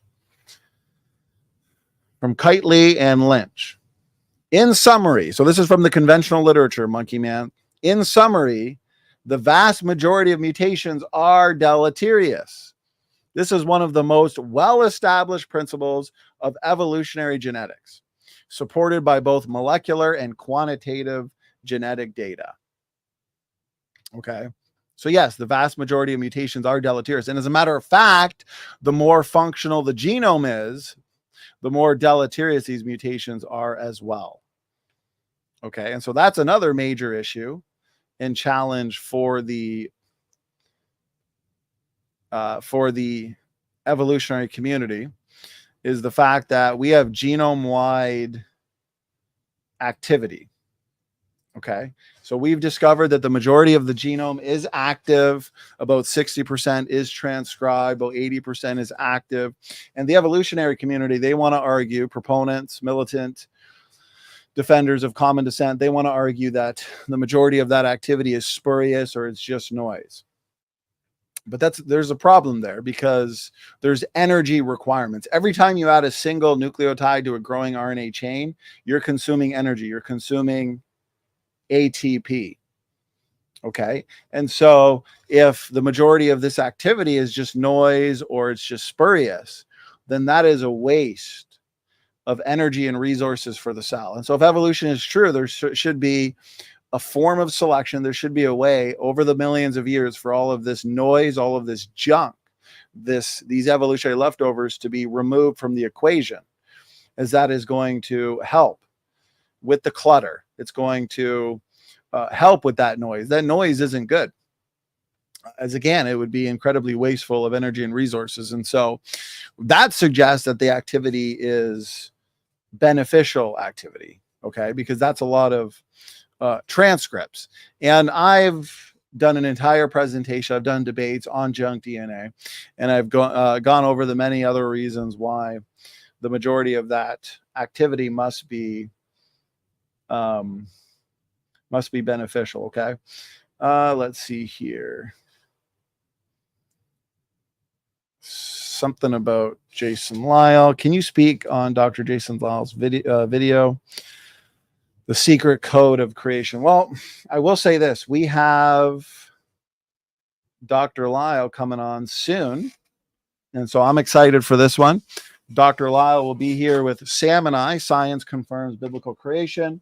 And we are going to be discussing for 2 hours live. We are going to be engaging challenges. We are going to be engaging the critics. We're going to be doing this live in order that the critics can have an opportunity in the chat to provide their best arguments. We're going to be talking about the James Webb Space Telescope and Dr. Lyle's predictions and how they have come true. They've been confirmed. And so I'm really excited for this one. This is going to be good. We're going to be tackling distant starlight.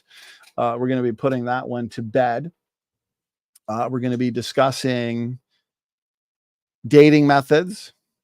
And so we are going to be comprehensive in terms of engaging dating methods. We're going to be providing just undeniable evidence for a young Earth. And so make sure you're here for that. That is going to be August. There we go. My faithful mod is on top of things today. So there you go. August 12th. Okay. Mr. Anderson, why, oh, why do you keep fighting? So Mr. Anderson, good to see you. And I've always appreciated that Matrix reference name. So we got to get you on as well. We got to get you back on the channel. I've missed you as well. You're a fan favorite. And so Lorraine Drosophila. I showed you separate ancestry in the last show using mitochondrial DNA, Y chromosomal DNA. We could look to linkage blocks, orphan genes that lack any real consistent hierarchy. Okay. So we did that in our last show.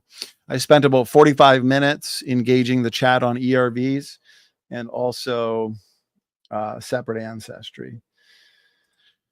Rock and Woodwork says, in terms of mutations and impact on humans, which are the genetic differences between people 2,000 to 3,000 years ago and those today? So Well, firstly, I like to point out that when it comes to the creation model, we believe in design diversity or created heterozygosity.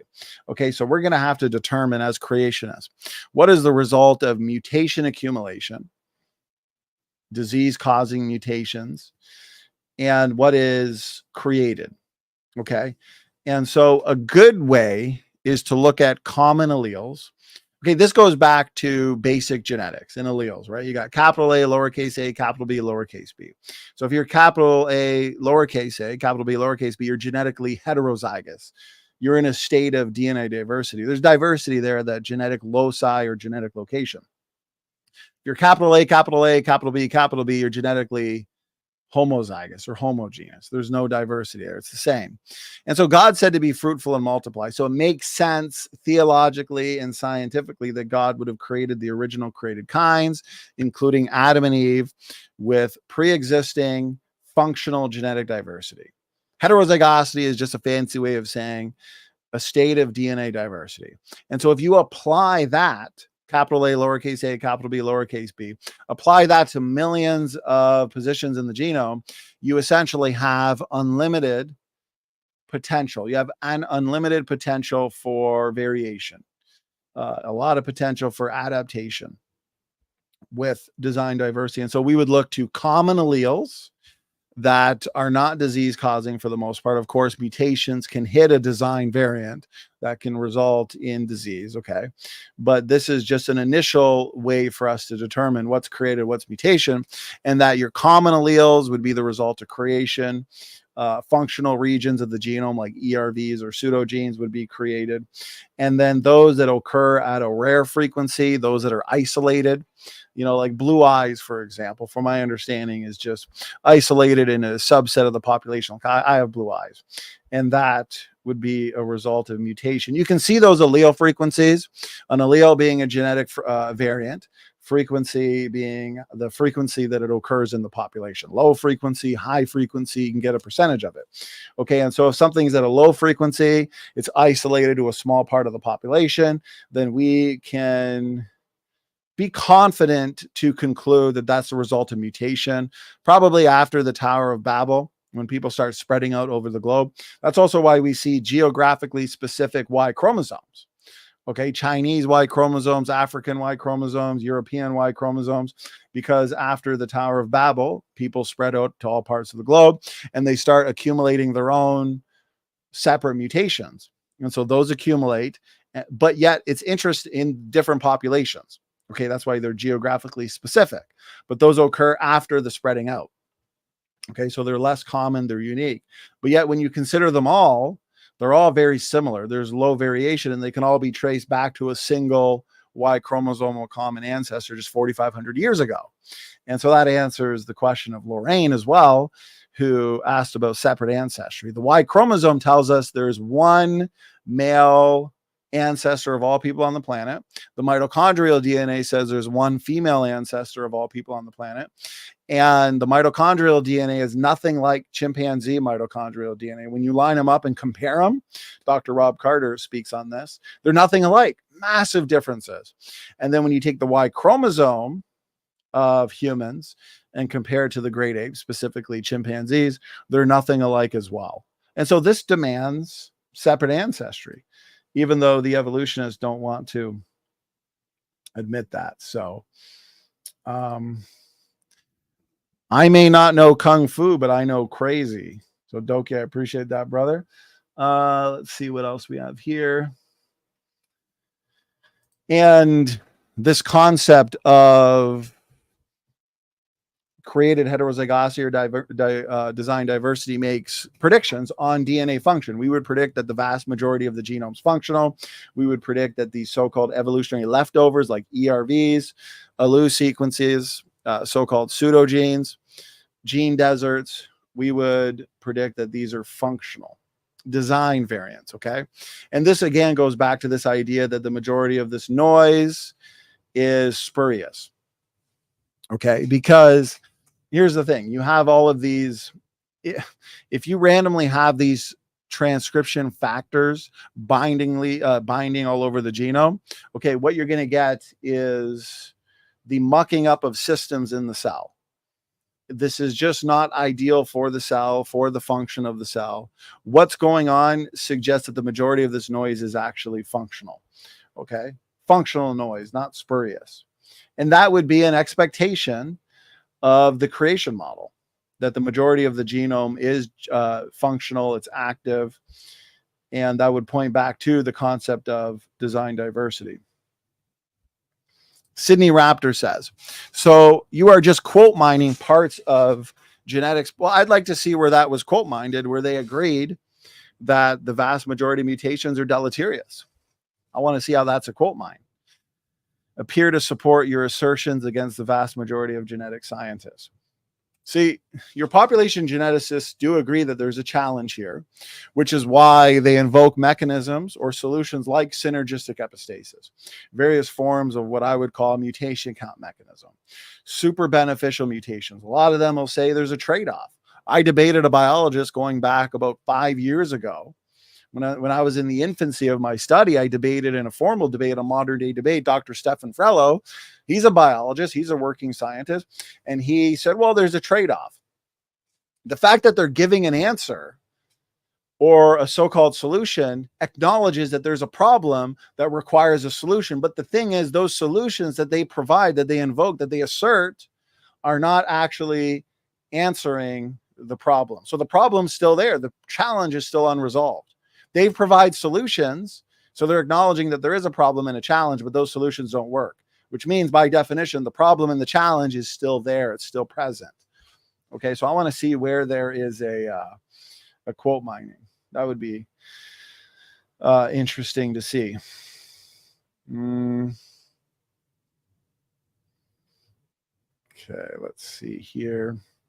All right, this has been fun. I am excited to see the rest of Crash Course's video in terms of our engagement of it with Kent. And Mr. Anderson says, I actually know wrestling, not Kung Fu. And so there's another thing Mr. Anderson and I have in common, is we're both former wrestlers. Or maybe he's a current wrestler. I don't know. But we both like wrestling. That's for sure. Sydney Raptor says, and I appreciate the questions, the comments, the challenges. This is good. This is fun. Do you admit that deleterious and beneficial is context specific? Well, it's environmentally dependent in the sense that you can have a narrow increase in fitness. One that comes to mind that might help understand this is sickle cell anemia, which provides a resistance to malaria resistance, but it's actually at the, so if you look at the genotype, what's going on under the hood? Okay. It's actually the result of a deformed hemoglobin molecule, if I understand correctly. So it's a broken protein, it's a broken cell, it's functionally compromising overall to the organism. So yeah, there's a narrow increase in fitness in the sense that, okay, it leaves those people resistant to malaria. But malaria is bad, sickle cell anemia is bad. You don't want either. Okay, both are harmful, both are damaging, both are diseases you don't want. And so sure, there's a narrow increase in fitness. That is, malaria is not going to kill them, even though sickle cell anemia will. But at the genotype, under the hood, it's a result of a broken protein, broken cell. So in terms of total functionality or total fitness, it's a decrease. Narrow increases in fitness is not going to overturn the overall decrease in total functionality. It's total functionality that is important. Okay, if we wanted to make our living area space bigger, and so we have a wall separating the kitchen and the living room, and so we decide to knock down that wall to give us more room in that living area. Okay, well, firstly, that's not telling us how we built the house. That's not telling us how we built that area or even the wall. Like, we're knocking that down. Okay, we're destroying it to create a benefit. And so that's what we're seeing in these so-called beneficial mutations, is we are oftentimes seeing a narrow increase in fitness, but it's at the result of degradation. It's at the result of the destruction of pre-existing systems. We've seen that with Lenski's experiment. I talked about earlier how in every case in Lenski's experiment, or nearly every case, I don't like being too universal, but in nearly every case, the genes were broken. They were downregulated, deleted, eliminated. And I compared that to the removing weight from your car to temporarily get better gas mileage. And so that's what you see. You see just countless nucleotide sites in the genome being degraded, but then you might see a narrow increase or a narrow benefit. But as that's occurring, there's countless other positions that are still being degraded. So it's simply not going to counterbalance the damage, okay?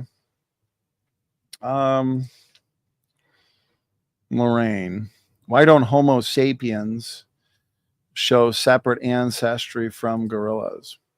Well, I would argue that they do. If I screen share here and go to my presentation, I put together a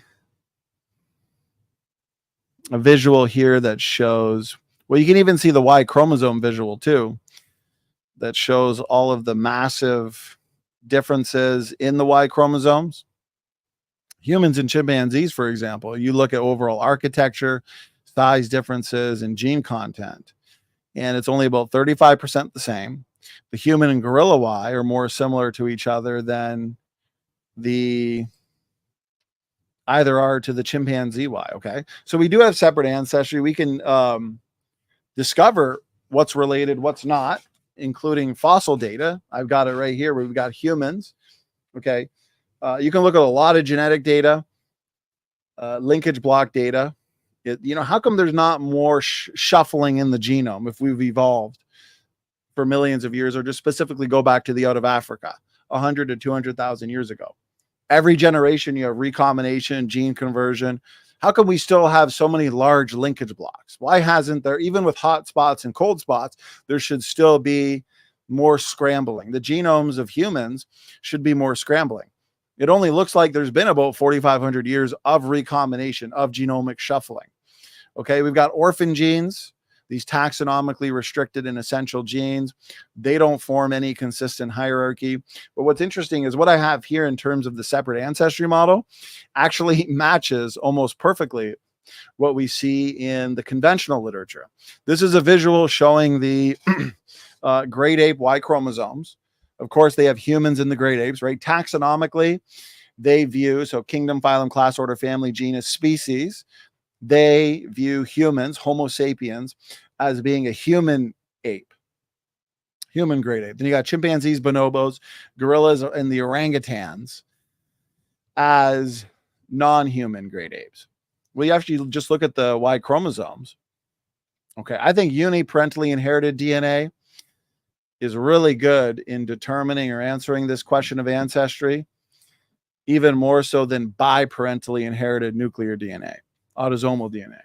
Okay, there's no recombination, maybe a little bit at the ends, the tips in the Y chromosomes, but again, they're just inherited on one side. Y chromosome father side, mitochondrial DNA mother side. And so notice the human Y chromosome. Okay, I'm going to be going through Erica's video that she put out recently, but I didn't see no sophisticated mathematical model presented. I see a lot of guesswork. So for example, I see a lot of storytelling. I noticed even in her comment section of the video that there were some evolutionists, at least one, and I should go back and screenshot some, that were not all that impressed. Like even they recognize that there's just a lot of storytelling or a lot of guesswork in the papers being referenced. Okay, because remember, we don't actually have this so-called ancestor going back 6 million years ago. Right? They got humans and chimpanzees and bonobos being related. They go back to this common ancestor 6 million years ago. What did this genome look like? Because this is the lineages today. This is the chimpanzee Y. Here's the human Y. Notice the heterochromatin. These densely packed pieces of DNA here, comprising satellite DNA repetitive sequences. It's basically non-existent in the chimpanzee line. So when was all this lost? When, how, where, why? I want to see a mathematical model. I want to see a sophisticated model. We haven't seen that yet. And so we don't have the genome of this common ancestor. So the evolutionary community has to assume that this common ancestor had similar genetics, right? And then since the split, these lineages changed. So there were chromosomal rearrangements, loss of chromatin, the addition of genes, the loss of genes. No, we just see a lot of imagination, a lot of storytelling. I want to see a very detailed model as to how these changes happened, when they happened, in what creatures or lineages they happened in. We don't see that. We don't find that. It's wishful thinking. What we have is the raw data here. Okay. And so human Y chromosome here, it's half the size. I want to know when all of this was lost. When did it become half the size? In light of the sperm competition that Erica does point out, that's legit. Okay. That's valid. This can explain, if you notice the bonobo and chimpanzee, it's not like there's a massive difference in architecture, gene content. It's still pretty similar. But once you bring in the human Y, there's drastic, massive changes you have to explain. Chimpanzees and bonobos can go back 4,500 years to a common ancestor archetype, and you can explain those differences, okay, from a creationist model. But if you want an evolutionary model where you're going to bring in humans 6 million years ago, now we really have to have some answers to these changes. Again, the heterochromatin, was all that just lost? We understand this heterochromatin is important. It's functional. And so when you bring in the gorilla Y, here's the thing. If you refute or overturn the idea that humans and chimpanzees are related, then obviously humans and gorillas aren't related. Or are you going to say that humans are more closely related to gorillas than chimpanzees? No, I don't think the evolutionist is going to go that route. So once you stay as close to home as possible and refute the idea or concept that humans and chimpanzees go back to a common ancestor, then you refute the idea that humans and any other form of life are related. If humans and chimpanzees aren't related based on the data and the evidence, then humans and strawberries or humans and mosquitoes are definitely not related. And that includes gorillas and orangutans. Okay. And so the thing is, the orangutan species, they're close enough where they can go back to an archetype. We can explain those. The gorilla, it can be its own. Okay. Because you're going to have extinct creatures as well. You could have species or variations come about after the flood and then go extinct as well, where we don't have them living today. Okay. So today we have living gorilla. And so they're their own kind. And bonobos and chimpanzees go back to their archetype. But humans are just so different to the chimpanzee and the bonobo species here, okay, that the only real valid conclusion is that they are unrelated. I also went into an entire presentation at Kent's boot camp on the amazing evidence for Adam and Eve, the biblical Adam and Eve. And I went through the Eve consensus sequence data that's published by Young Earth Creationists in the conventional literature, and discussed how we have Eve's sequence. We know her sequence. And on average, any person only differs by the consensus sequence by a few nucleotides. And then when it comes to the most, because the average is only between 20 and 25, maybe 30 max. And then the most, you've got, I think, about 140 in some deeper lineages. And your highest and your average can be accounted for in a creationist time frame. Okay, but if evolution is true, why is there such little variation? Why is there so few DNA differences? That's a challenge that the evolutionists have not sufficiently engaged or answered. Okay, and Mr. Anderson strikes again. Are you thinking of maybe doing a debate with Erica on this topic of the human Y chromosome versus the great ape Y chromosome? Yeah, I'd probably do that. That would be fun. He says he'd watch that. You know, it's been a while since I've had a formal debate with Erica. I do appreciate her engagement, her videos.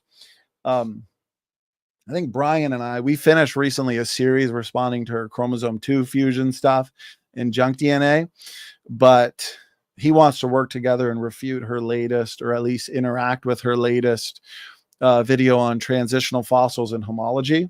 So I think we'll be doing that. I did 3 formal debates with Gutsy Gibbon going back years now. So we are probably getting to the point where there should be a rematch. Might be even more exciting than the new Avengers movies coming out.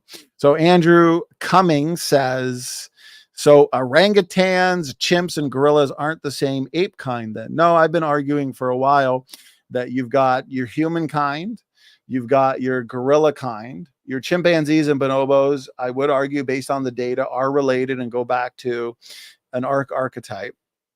And then your orangutan species most likely go back to their own archetype as well. And as far as I can see so far, the differences that we see in the ones that are related can be explained in a sophisticated manner in 4,500 years.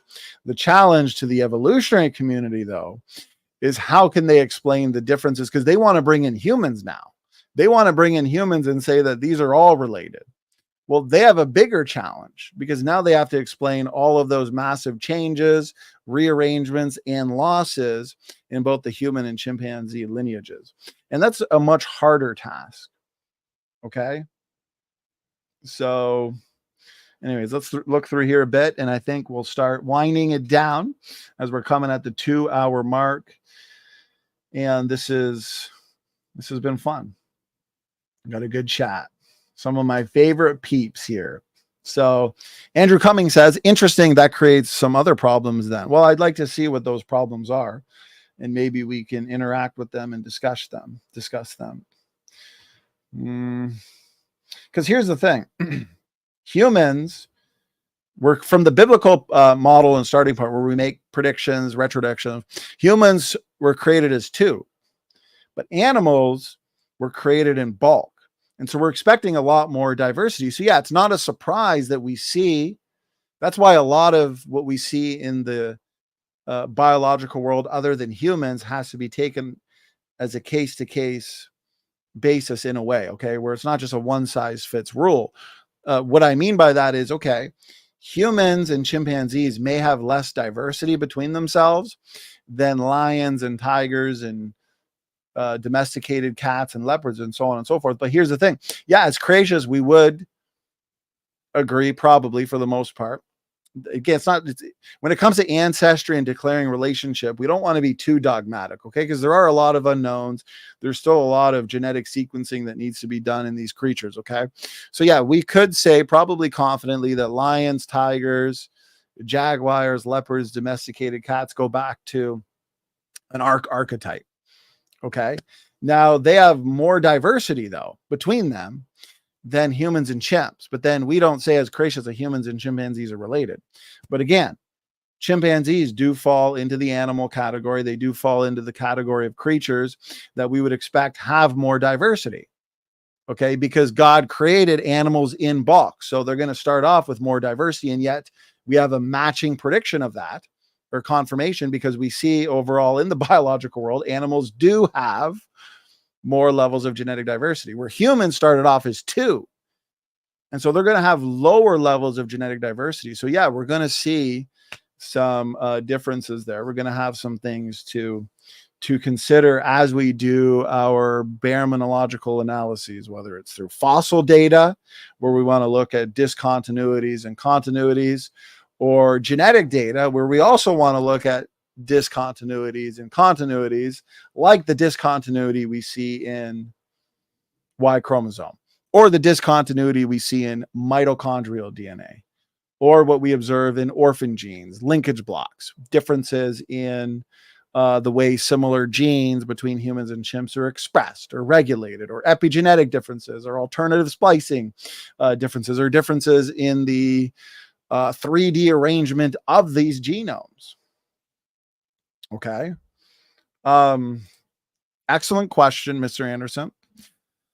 Why would animals have higher levels of diversity when they all went down to 2 and we went down to 6? See, here's the thing. At creation, you have animals created in bulk. Okay. You have more diversity, a lot more genes floating around these populations of tens of thousands to maybe millions strong. Hard to know exactly how many. You have a lot more genes floating around those populations than you do in humans. Humans are God creates 2 that restricts genetic diversity.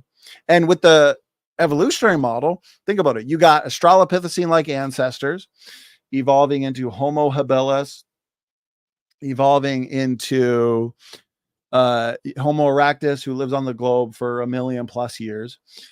Now, it's important to note that mutations add diversity because they're adding something that was not previously there. So every generation for millions of years, you have all these mutations accumulating.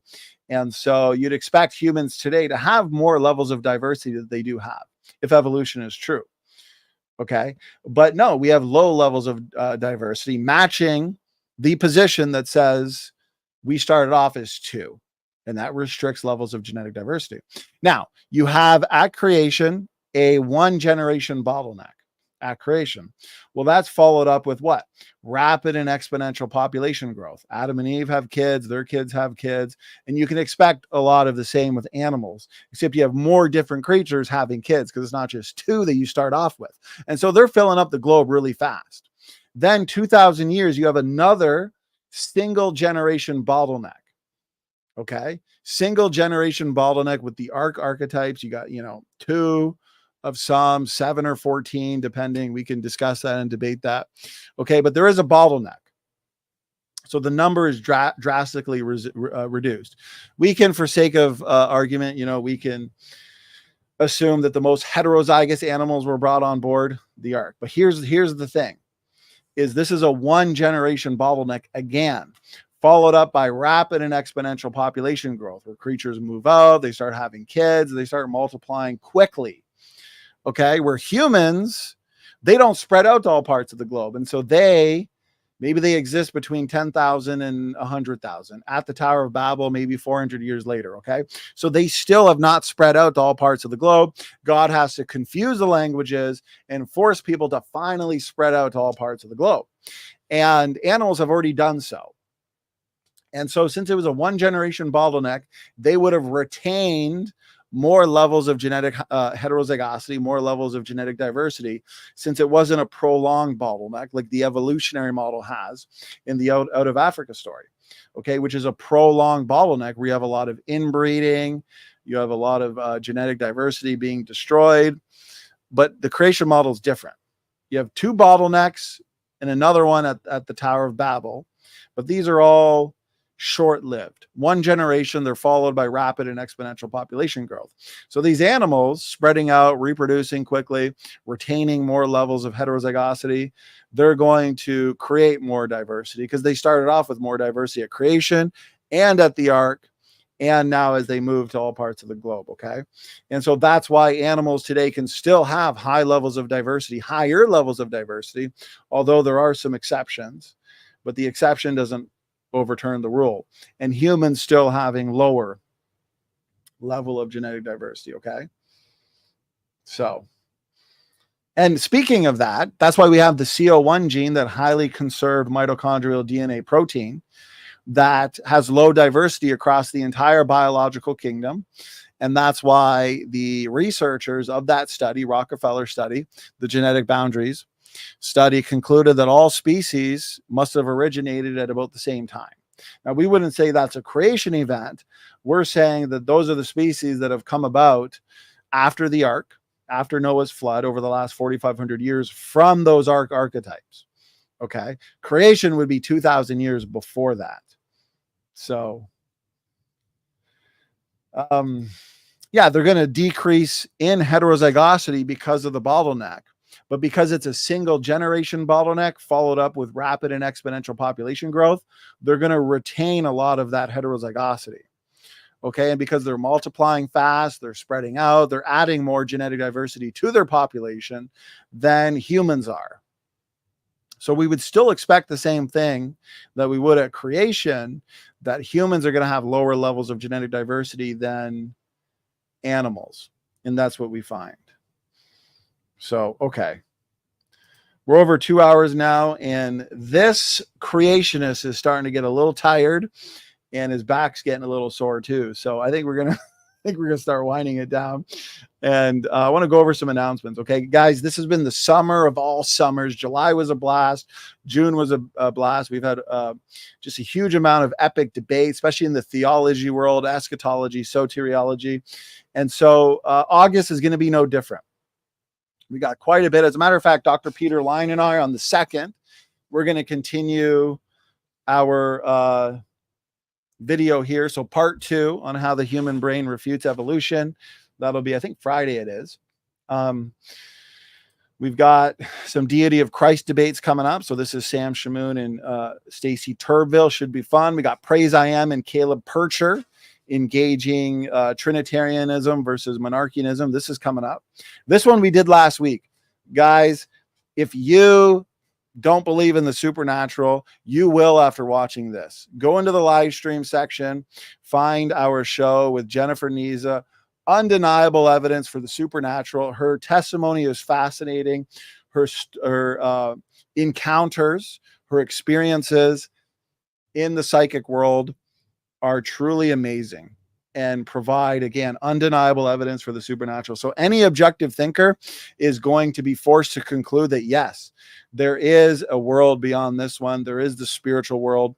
We get into the truth of demons. Jennifer Niza talks about how when she was a psychic medium and the information was being downloaded and given to her about people she just met and information that only those people knew. And they were blown away by the fact that she knew this information. She had this information. Countless stories and experiences that she gets into in this show with demons, the spiritual world. Guys, truly fascinating show. And I want it to spread far and wide. So go check that one out. Make sure you watch it. Make sure you share it around. And again, if you're an objective thinker and you are skeptical of the supernatural, this will undoubtedly change your mind. We got the Great Purgatory debate coming up. Protestant versus Catholic. William Elbrecht versus Turretin fan. We got another Protestant versus Catholic debate. This is the Great Eucharist debate. Dan Chapa and Dr. Robertson Jennett. So this is coming up in August as well. Did the New Testament prophecy fail? Did New Testament prophecy fail, I should say. Tristan Gabriel and Dr. Sam Frost. They're going to be duking it out. I think actually this will be early September. So I'm actually booking now into October. So we got some big debates coming in October for you.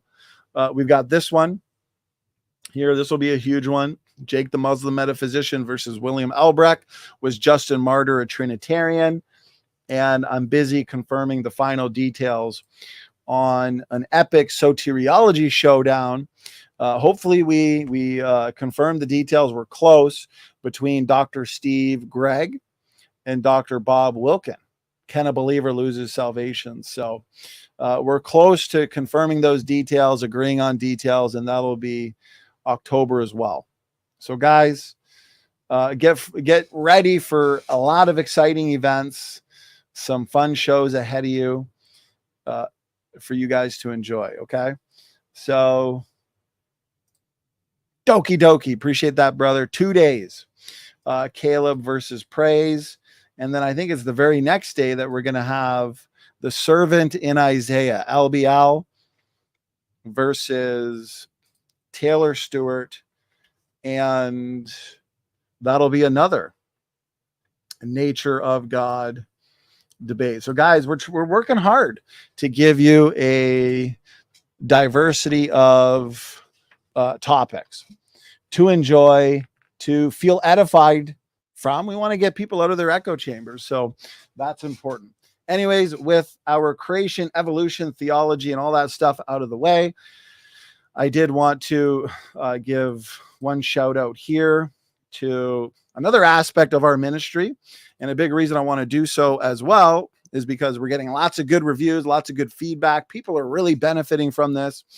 My wife is working overtime to get everybody their products around the globe, including Australia. Today, she was sending out orders. So people are really benefiting from this. JB Naturals skincare company. You're going to look young forever. The truth is, I'm about 85 years old. I know. And it's all because of this. And obviously that's a little tongue in cheek, but in all seriousness, check this out. jbnaturalskincare.com. This is a branch off of standingfortruthministries.com, an aspect of it. And so you can find cleansers, serums, body butter. The body butters are so good that they look like you want to eat it for dessert, but don't.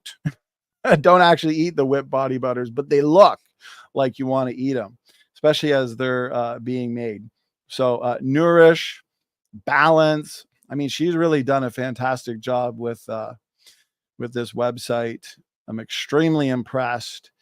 And I'm just really loving all the feedback, the reviews, and just how much people are benefiting from it. And that is people here in our hometown as well that are benefiting from it. So we get to hear it in person, the feedback. Okay. And so these carefully crafted products, they're gentle, very gentle, which is something I'm always cognizant about in the products I use, but they're also effective, and they're made from all natural ingredients. And that's where it takes us back to our defensive creation, biblical creation. Okay. So these kinds of ingredients are important in terms of what we do and what we value. And so, okay, I think we're going to call it now. This has been fun. I really enjoyed this program. Doki Doki always coming through, my brother, my fellow coffee fan. Hope the coffee is hot. I'm looking forward to my coffee coming up, as I got a lot of work to do tonight in terms of confirming some of these shows, and also preparing for some more video responses for everybody to enjoy here coming up. Okay. Big stack. Well, we've got Sam, our award-winning co-host.